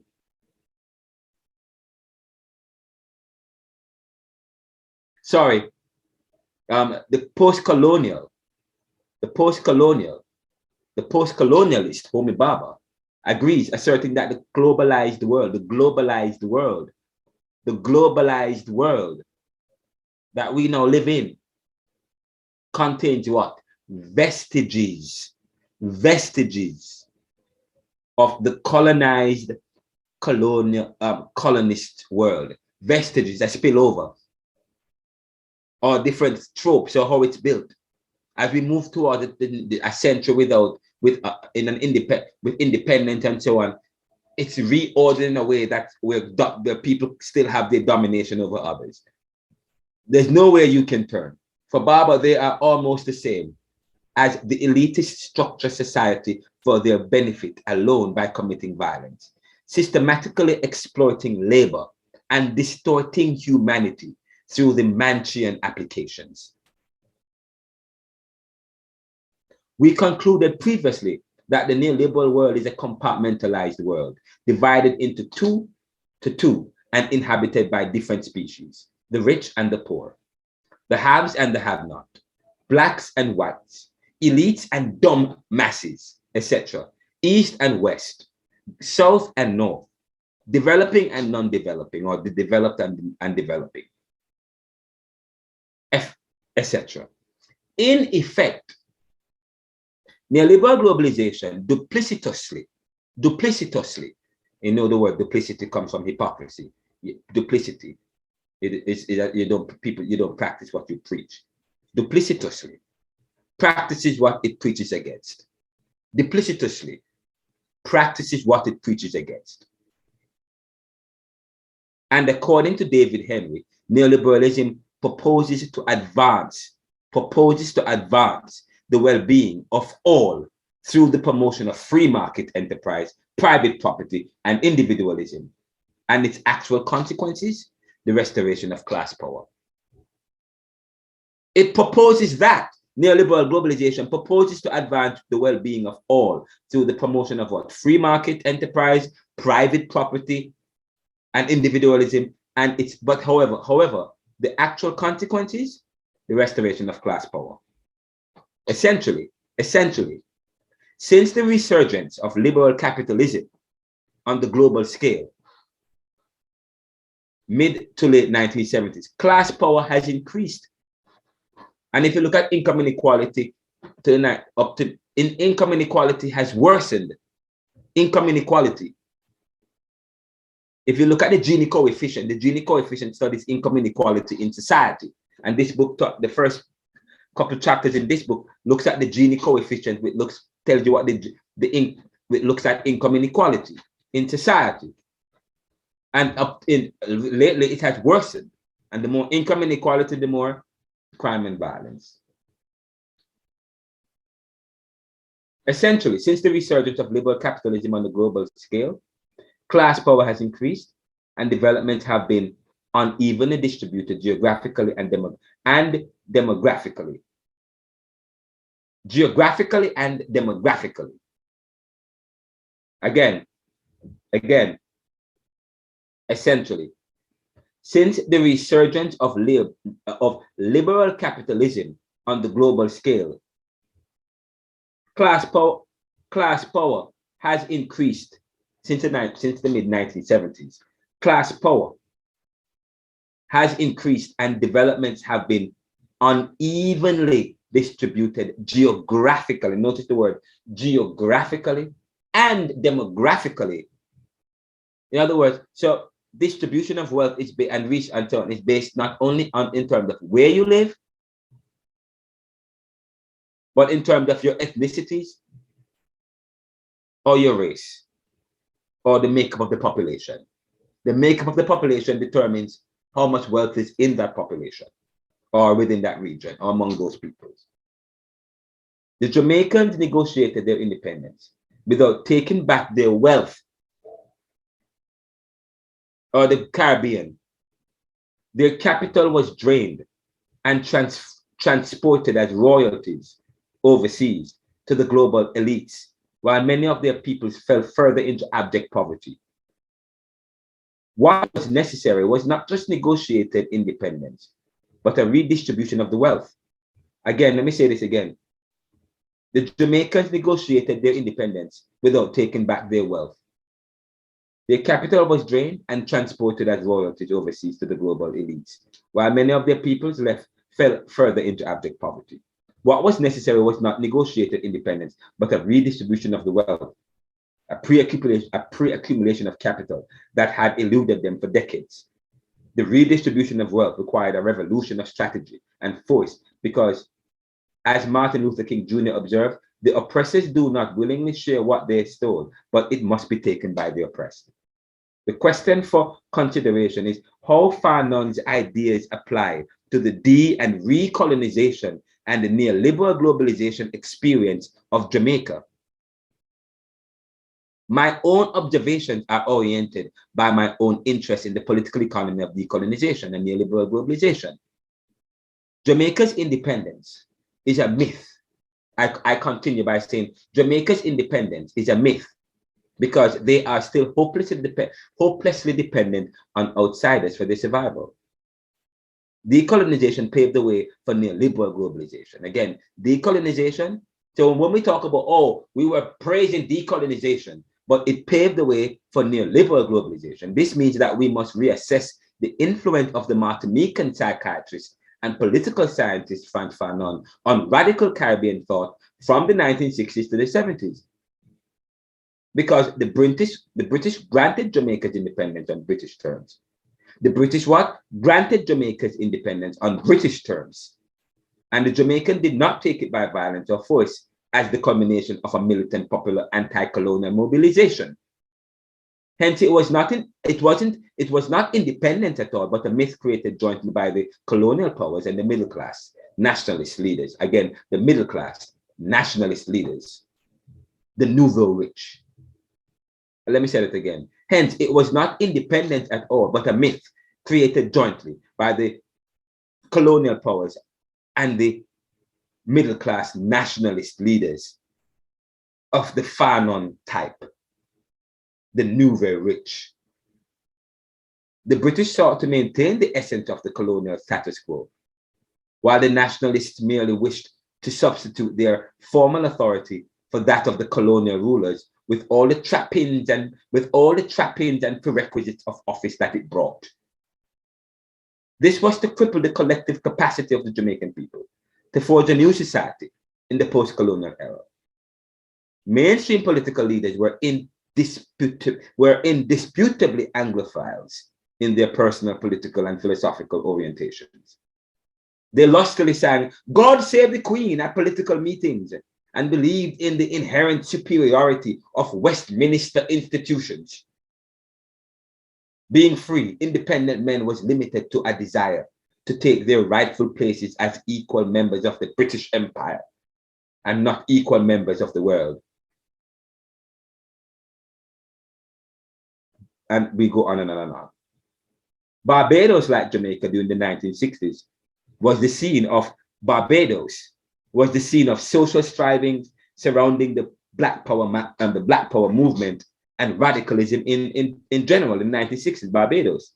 The Rodney riots in Jamaica in 1968, propelled by the refusal of re-entry to Walter Rodney, sparked some measure of social protest against the JLP government and were concentrated around, though not limited to, the urban areas of Kingston, where most of Rodney's influence had extended among the urban poor. As more of a preemptive strike, the government of Barbados made a deliberate attempt to suppress the Black radicalism spreading across the Caribbean in the 1960s and 70s. The Barbados Barbados government, with the passage of, they passed an order called the Public Order Act, passed in 1970. It was expressly introduced to prohibit and curtail individuals from participating in any serious discussions about race. It is important to note that in both Barbados and Jamaica during the 1960s, the source of social protest was the politicization of race in such a way that the Black freedom won by formal independence from Britain did not mean the freedom to transform the socio-political and racial landscape of these countries. And I go on and on and on. This is deep. It's so, this book is deep. I'm reading this book. You know, I wrote this book. And when I take it up and read, I'm like, it's just, God was writing through me. I am humbled. But when you start to study the archives and read, listen to what I'm saying. Why I say it's a myth.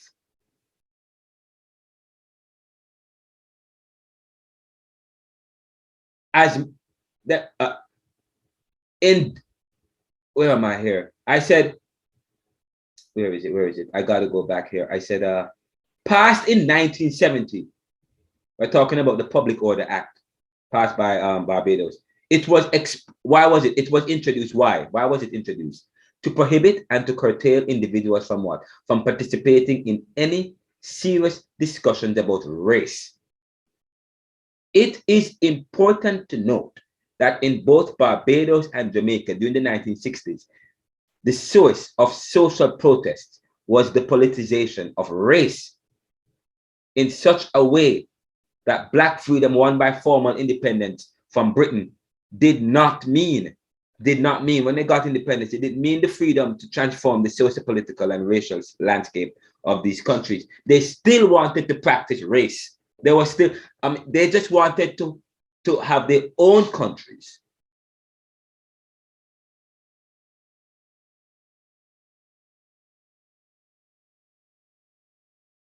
Dominated by a British elite, by a kind of elitist ideology that they occupied, a space that they occupied over every other. And I go on and on. It's quite so here I'm talking about this within the context of, and then I go on to talk about independence and globalization, myth and counter-myth, myth and counter-myth. Barbados, like Jamaica during the 1960s, was the social striving surrounding Black power. Black power movement and radicalism. Okay, I talked about that already. Blah blah blah blah blah, and it goes on and on and on. Since 1975, they appear to certainly appears to justify Fanon's position that Jamaica's independence was a myth. But anyway, I don't have time to explore that. But it brings me now to Frantz Fanon in this book, where Homi Bhabha talks about Frantz Fanon. In the book, he says, the colonized, underdeveloped man is a political creature in the most general sense of the term. And according to according to Simone de Beauvoir, in The Force of Circumstance, at once when Sartre had made some comment, he, Fanon, gave an explanation of his egocentricity. A member of a colonized people. Listen to what he says, Frantz Fanon. And he was talking to Jean-Paul Sartre when he said this. A member of a colonized people must be constantly aware of his position. Constantly aware of his position, his image. He is being threatened from all sides. We talk about Edward Seaga, the East and the West, or the global South and the global North, or whatever the case. Bob Marley, we're not capitalist or Marxist, we're Rasta. That was his method. His method, his strategy, his salvation, Bob Marley, was Rastafarianism. Okay? Edward Seaga was a kind of model, was capitalism or Reaganomics. Michael Manley was populism or through socialism, well, a socialist project he tried. But Sartre made a comment to Sartre saying, so the underdeveloped man, please remember, Frantz Fanon said the colonized underdeveloped man is a political creature, not a creator, a creature, political creature in the most global sense of the term, Sartre had made some comment.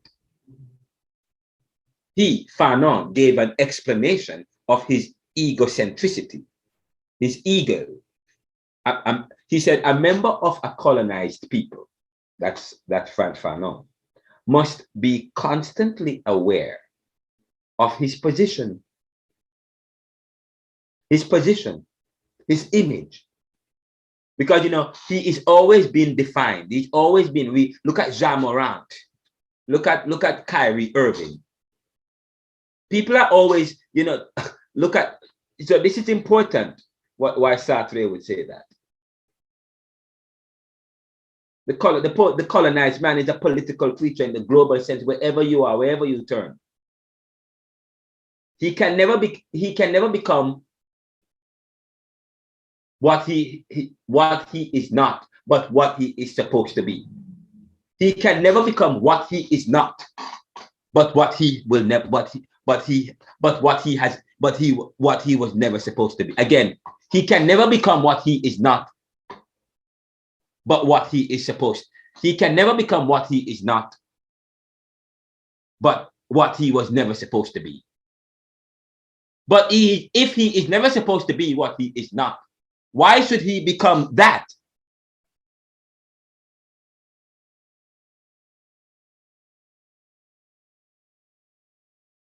Because people strive for what they ought to be and supposed to be. But who are they supposed to be and who determines that?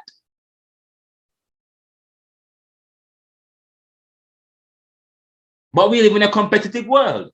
Remember, we say that all the time.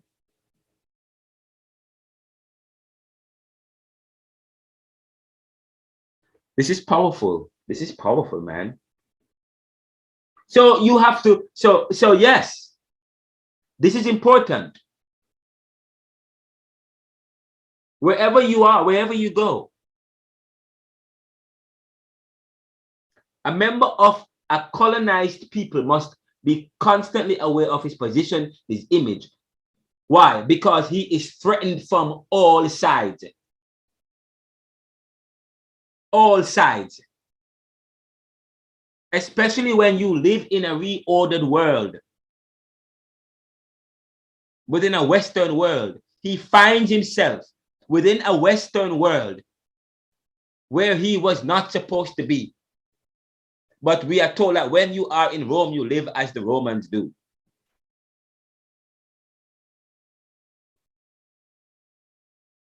You are supposed to be English, but you can never be too English.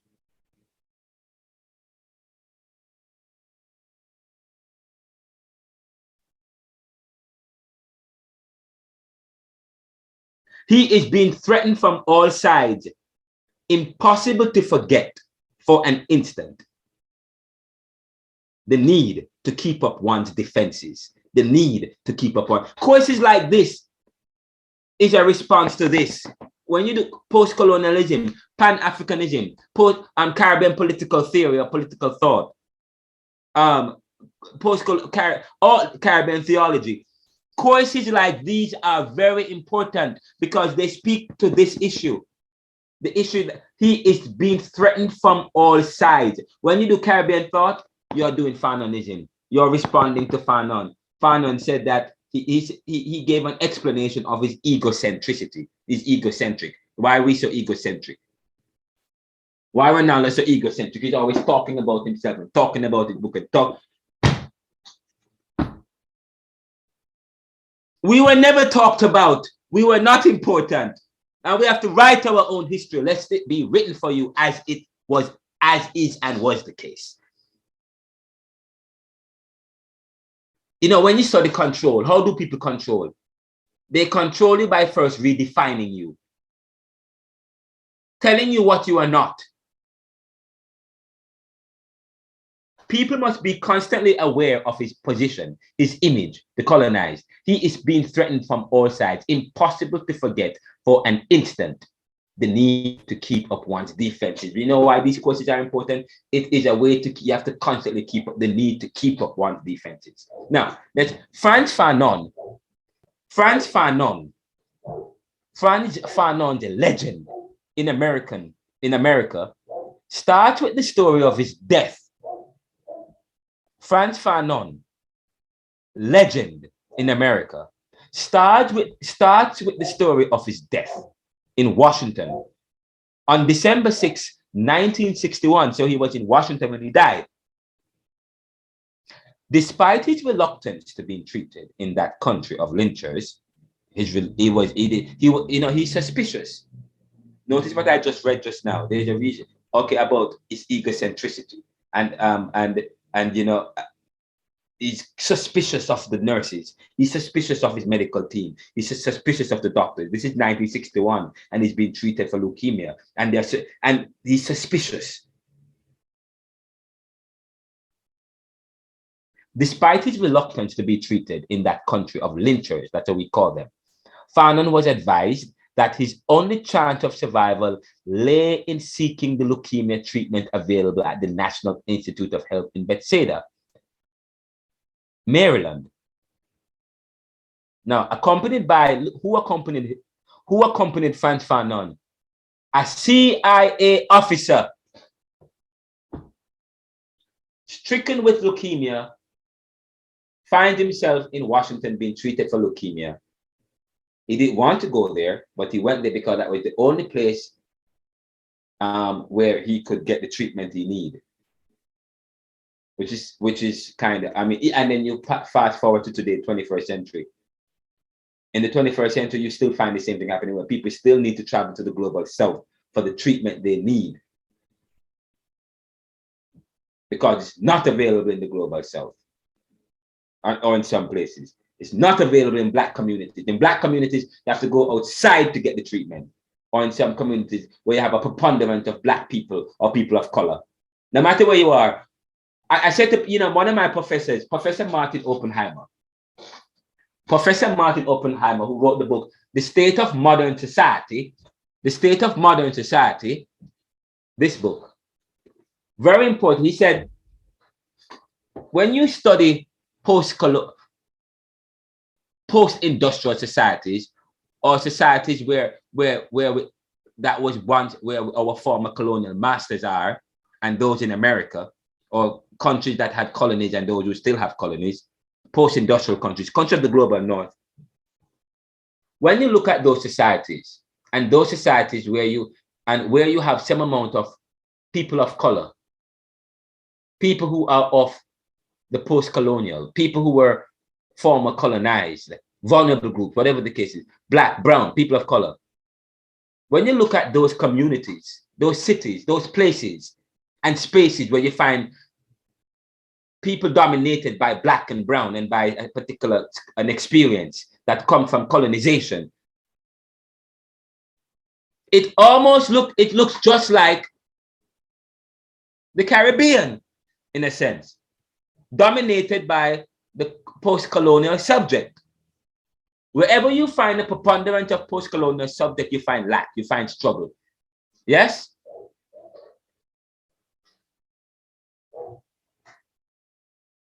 And he's alluding to that. There is nowhere where you can turn.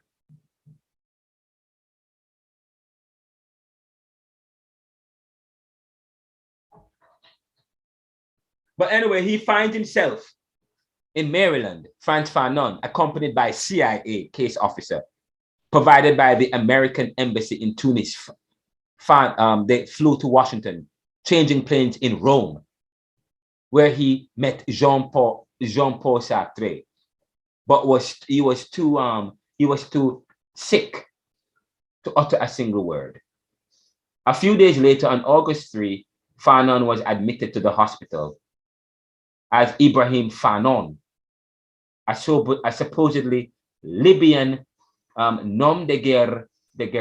He had assumed to enter a hospital in Rome after being wounded in Morocco during a mission for the Algerian National Liberation Front. So there was the Algerian Revolution, the war. There was the Algerian War. There was the Black Nationalist movement and revolution. They were fighting, and so of course fighting for independence and liberation. The National Liberation Front. But anyways, his body was stricken. So he was a fighter. He was an academic, but he was a fighter. He was part, and he wanted to go back and fight in the front for the Libyan, Libyans,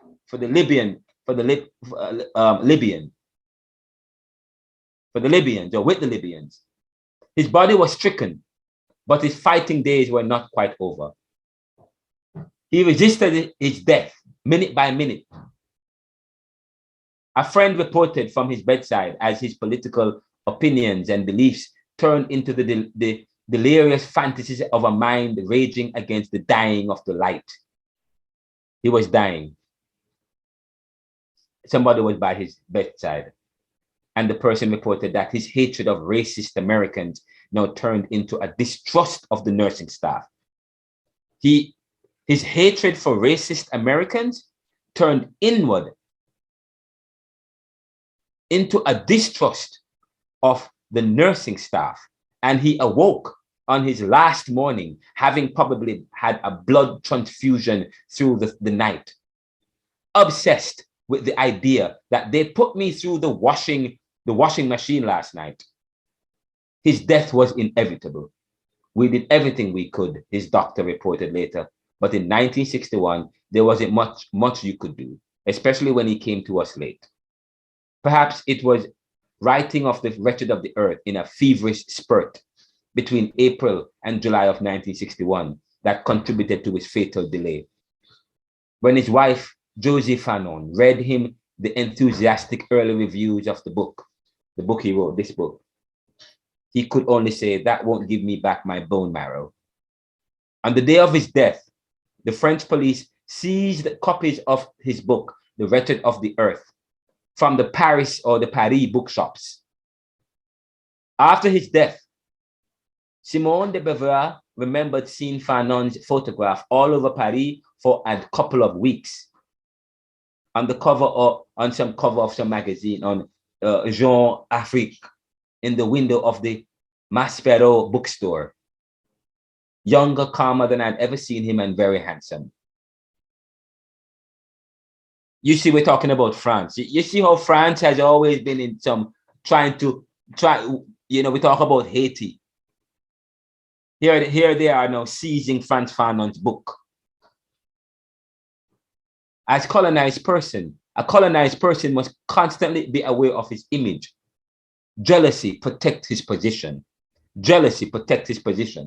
Fanon said to Sartre, "The defenses of the colonized are turned like anxious antenna, waiting to pick up the hostile signals of a racially divided world.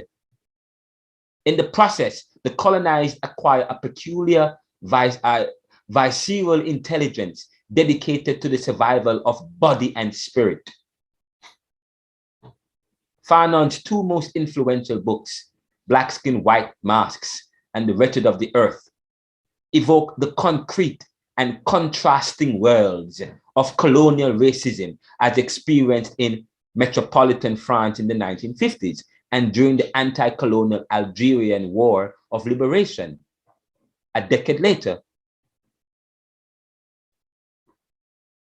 Is his work lost in a time warp?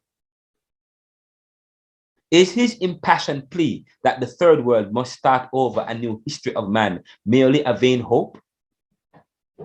Does such a lofty ideal represent anything more than lost rhetoric baggage of that daunting quest for a non-aligned post-colonial world inaugurated at the Bandung Conference in 1955? Who can claim that dream now? Who can claim that dream now? Again, listen to this. The third world must start over a new history of man. Is that a mere... No, let me read this again. Fanon's two most influential texts, Black Skin, White Masks, and The Wretched of the Earth, evoke the concrete and contrasting worlds of colonial racism as experienced in metropolitan France in the 1950s and during the anti-colonial Algerian War of Liberation a decade later. And the question is his work, the two works, lost in a time warp? Because where is that drive today? Is his impassioned plea that the third world must start over a new history of man, is that merely a vain hope?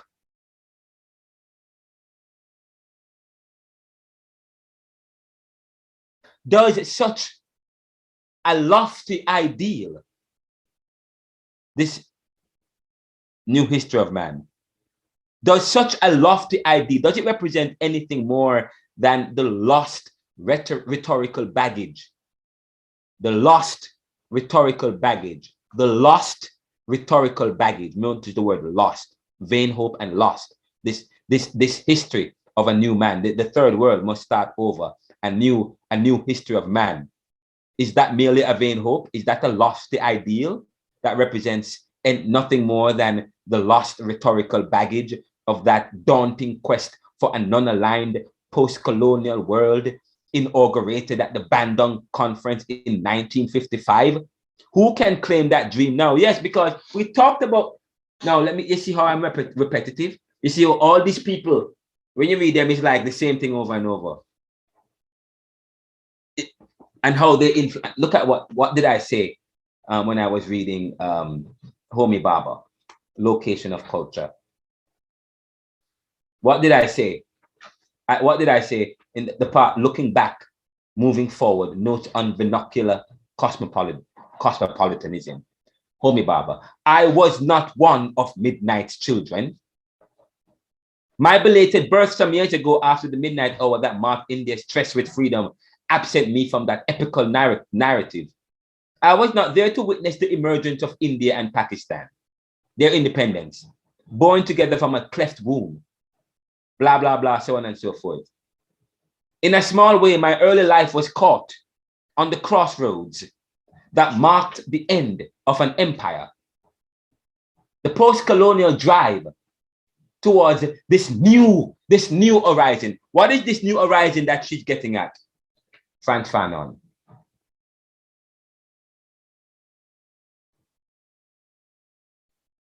Is his work lost in a time warp?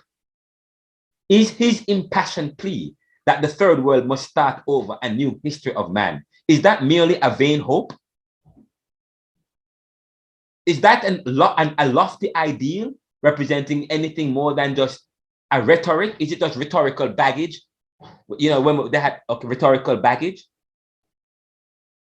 of that daunting quest, insurmountable quest for a non-aligned. Is when you talk about non-aligned means non-aligned, separate and apart. A non-aligned post-colonial world, a post-colonial world that is non-aligned. Non-aligned from what? Separated from what? Where am I? Separated from what? Non-aligned post-colonial world, separated from this westernized identity and control. Because that they inaugurated at the Bandung Conference in 1955. 1944, they had the United Nations. Who were there? The most powerful countries, the former colonial part, reordering the world in their own eyes. So by 1955, nationalists, this post-colonial, former colonized people who had this dream of a third world, who were absent from the 1944 decision-making, they said they had their own conference. Okay, yes, the Bandung Conference, like they had the United Nations, they had the United Nations World Conference. Then the post-colonial countries, the former colonized countries, or what, they had their conference in 1955, the Bandung Conference. Okay, their own conference.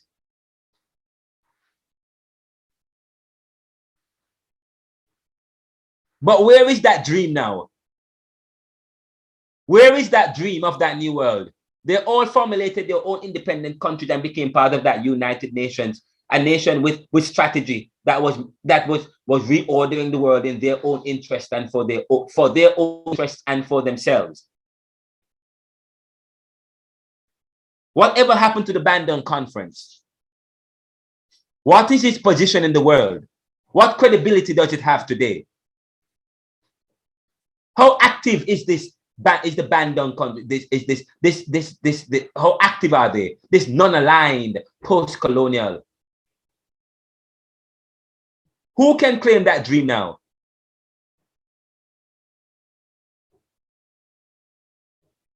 No, they start Organization of American States.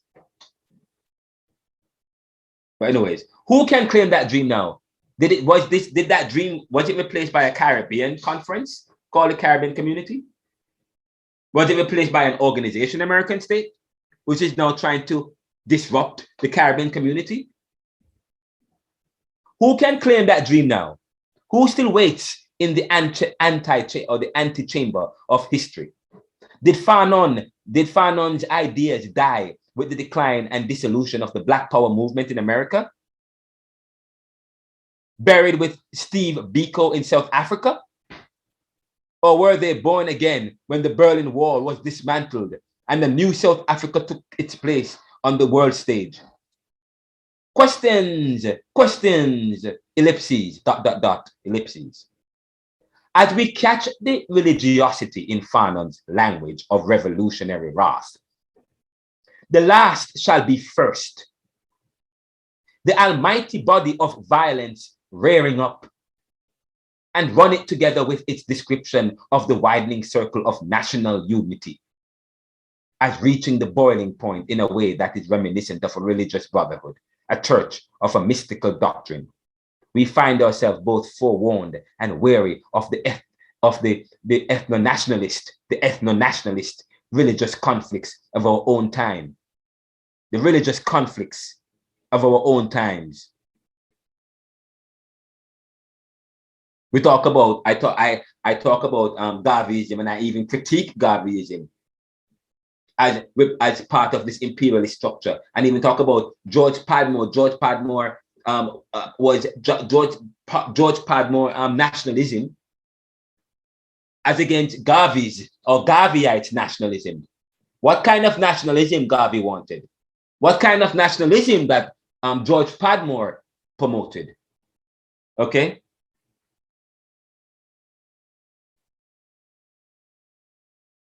We find ourselves both forewarned and wary of the ethno-nationalist religious conflicts of our own times.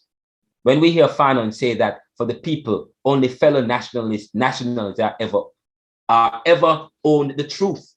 We're talking about this is powerful, man. This is deep. I can't read anymore because we have completely run out of time.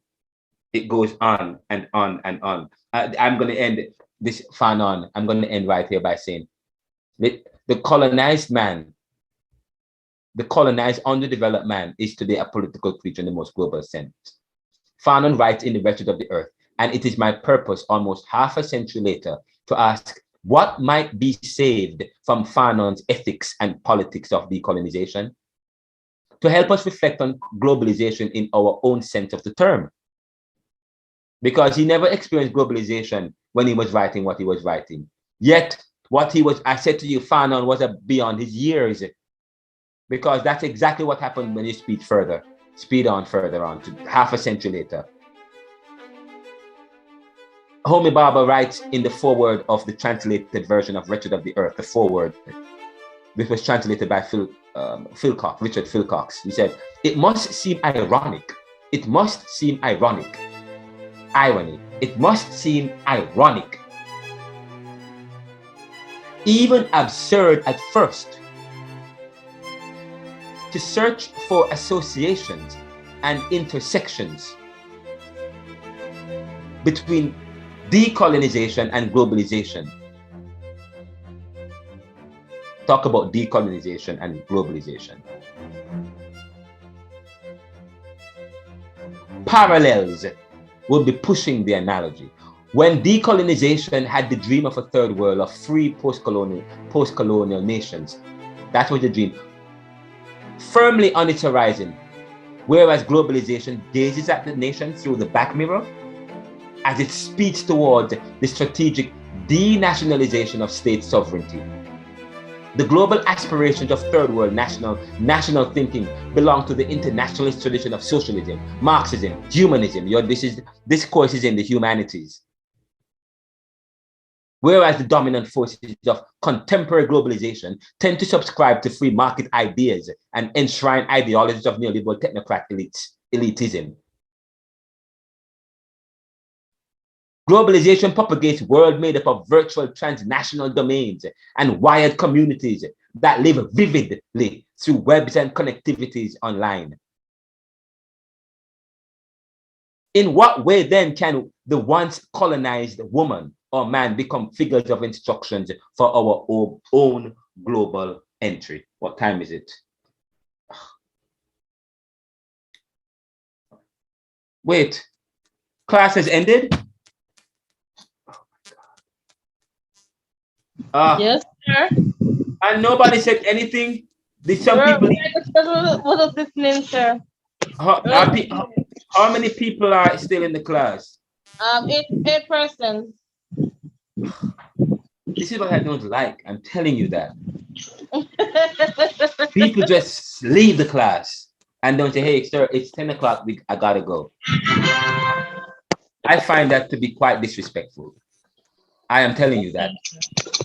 No, I'm being honest. And no one could have said to me, "Hey, guy, sir, class has ended." And I sometimes because my screen is on screen share and it blocked. So I was going to, but you said that you're still I didn't want to disturb you, sir, so I didn't say anything to you. Because I hope you're listening, so I guess that's the reason why I allow you guys must be enjoying the class.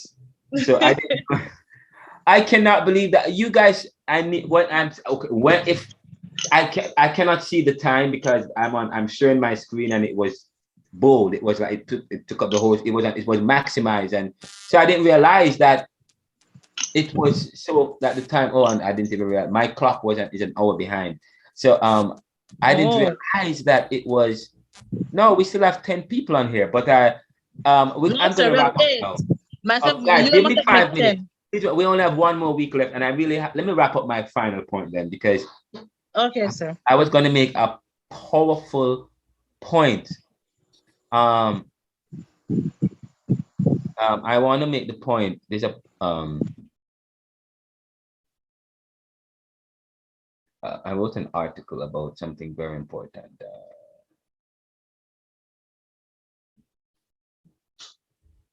There's something I want to share with you guys.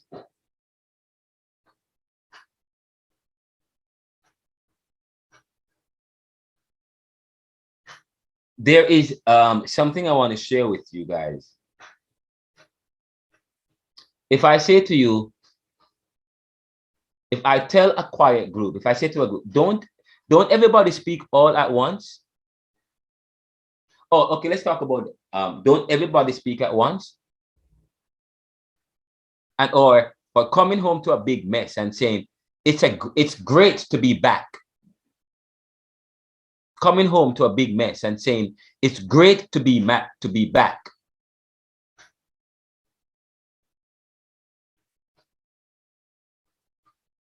Or telling a rude customer to have a nice day. Or walking into an empty theater and asking, it's too crowded. What are those? What am I talking about? Irony. You ever hear about dramatic irony? What is dramatic irony? Next week class, I'm going to read from a paper I wrote on irony. But it's very important to what we're studying, because talk about Greek irony, the expression of one's meaning. If you go and check it in, it's a meaning. A dramatic irony is you're watching a movie, and but one of the actor is about to go. One of the characters they're about to go into a room, and the killer is in the room with a knife. The character doesn't know the killer is in the room with a knife, but you know. And they say, no, don't, oh my God, don't go in the room. Oh, wow, oh my God. Yo, don't go there. Wow, oh my God, it's about, that is dramatic irony. That the irony is, you already know.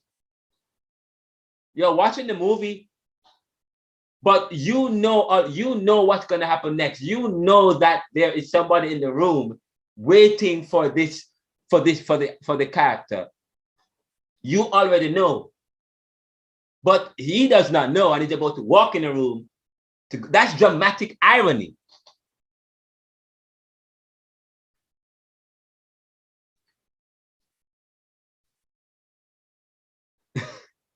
So it speaks to, it is the expression of one's meaning by using language that normally signifies the opposite. Again, the irony. And we're going to talk about Greek irony next week. Just quickly, maybe for like 15 minutes. And I'm going to share something with you about it. It's very important. Talking about when you read V.S. Naipaul, you know what the irony is? People go away with meanings and intention which was not meant by the original, by V.S. Naipaul. See what I'm talking about?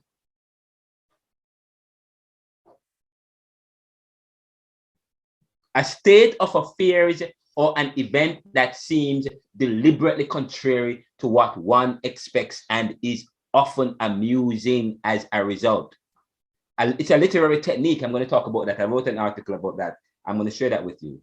And it's where it's originally used in Greek tragedy. Like if you read the Iliad, can you see Homer, the Iliad? By which the full significance of a character's words or actions are clear to the audience or reader, although unknown to the character. Same thing when I talk about dramatic irony. Now, what did I say in this book just now?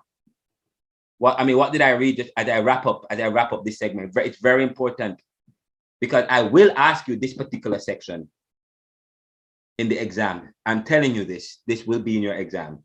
And this is why I want you to give me 5 minutes, because I've already started writing the exam, about to submit it. It must seem ironic.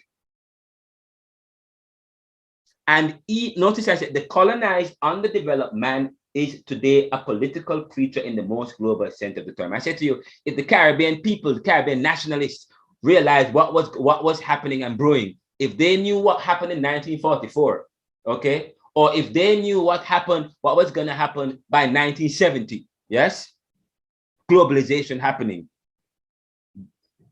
If they had known that, and maybe they would not have arranged the kind of independence or go it alone independence or whatever the case might be. And I ask you, where is that Bandung spirit? Where is that Bandung drive of the dream of a third world, of a free world, of non-aligned post-colonial third world? The non-aligned, where is that dream now? That Bandung dream. Bandung spirit embroiled at times with a desire for wayward modernist art. That Homi Bhabha answered it. The wayward spirit, the wayward modernist art. Oh, sorry. Embroiled at the time. You know what? The embroiling has spilled over now. She said the post-colonial drive towards the new horizons of a third world of free nations. The Bandung spirit embroiled at times with a desire for the wayward modernist art and literature of Europe that was so much a part of the world of the Western Indian bourgeoisie. It's like the nationalist of then, the nationalist became the bourgeoisie, the new bourgeoisie of the new world, which was part of the Bandung spirit. But now they realize that they now form the bourgeoisie, they have pushed it to the side. In a sense, that's the argument. That's what or that wayward drive has taken a hold of the entire experience, this waywardness. That's okay. And there is the question again. It must be ironic, ambivalent, paradoxical, or whatever the case might be, dramatic, even absurd, to search for associations and intersections between colonization and globalization. Parallels will be pushing the analogy. Parallels will be pushing the analogy. What analogy? When decolonization had the dream, decolonization, what's decolonization? You know what decolonization is? The process of freeing countries of colonial powers. When decolonization had the dream of a third world, not really a third world, because I do not like the word third world, so I'm going to change it. When decolonization had the dream of an empowered world, global South world, of free, we're ending now, of free post-colonial nations, firmly on its horizons. Whereas, remember, look, we're ending. This is the last point I will ever make before I end. Remember, the irony. It is ironic. And I talk about negative experience of contrasts. Negative experience of contrast. It's the irony here. The irony is what? The negative experience of contrast. He leaves from imperialist country, or Martinique, Algeria, Libya, where it finds him, France, America, it doesn't matter where you go from the global south to the global north, you gotta go. Okay. All yes, right, sir. But here's the last one. 1 minute. 1 minute. You go from the global south to the global north. You think there is change, you are in the same position. Second class. There's no escape. So it must seem ironic, according to Homi Bhabha, according to her, based on interpreting the statement, the colonized man, the colonized underdeveloped man is today a political creature in the most global sense of the term. It's talking about what? The negative experiences of contrast. Who talks about that? Schillebeck, the theologian. Is he not? It is a kind of dramatic irony that has come to characterize our experience of independence. Yes? It's like a drama. It must seem ironic, even absurd at first, to search for association. Whereas the dream of when decolonization had the dream of a third world of free post-colonial nations firmly on its horizon, whereas globalization gazes at the nation through the back mirror as it speeds towards the strategic, denationalization of state sovereignty. Denationalization of state. Globalization race towards what? The denationalization. That's what globalization is about. The denationalization of state sovereignty. But what is nationalism about? Nationalism is about state sovereignty. So we had a dream for state sovereignty, but then here comes globalization. That's the irony. But in effect, was a strategy. Guys, this is powerful. This is like food, man. This is powerful. We will end class like that. When we come back, you guys can read up some more on okay, Sasha. You guys can read up some more on let me share my screen, because let me tell you, the next class Let me see where we are at on this PowerPoint. God, we're so behind. Let me see where we are at. PowerPoint, is this it? Let me see where we're at in the left, where we are, what we have left now. So we will, the next class, we will go to Jean-Paul Sartre. And then after some Jean-Paul Sartre, we will go to existentialism. We'll go from there, and this tells you the PowerPoint to give you a little bit description. He's a psychiatrist, blah blah blah. Then we go to Jean-Paul Sartre. Just quickly, briefly, he's not important. And then we go to Walter Rodney. We have Walter Rodney left. I have to do Walter Rodney. At the next class, we will go to Walter Rodney. And then after that, we go to, now we did that already.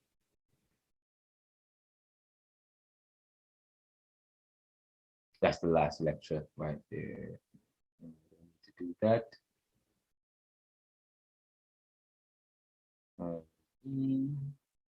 Okay.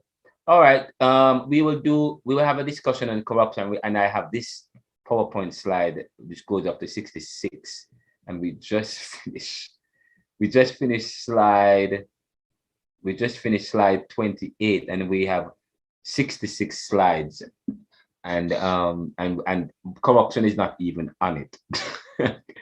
But what the Trevor Manuel corruption, I'm going to publish this video hopefully by weekend. I'm going to try and release them back to back.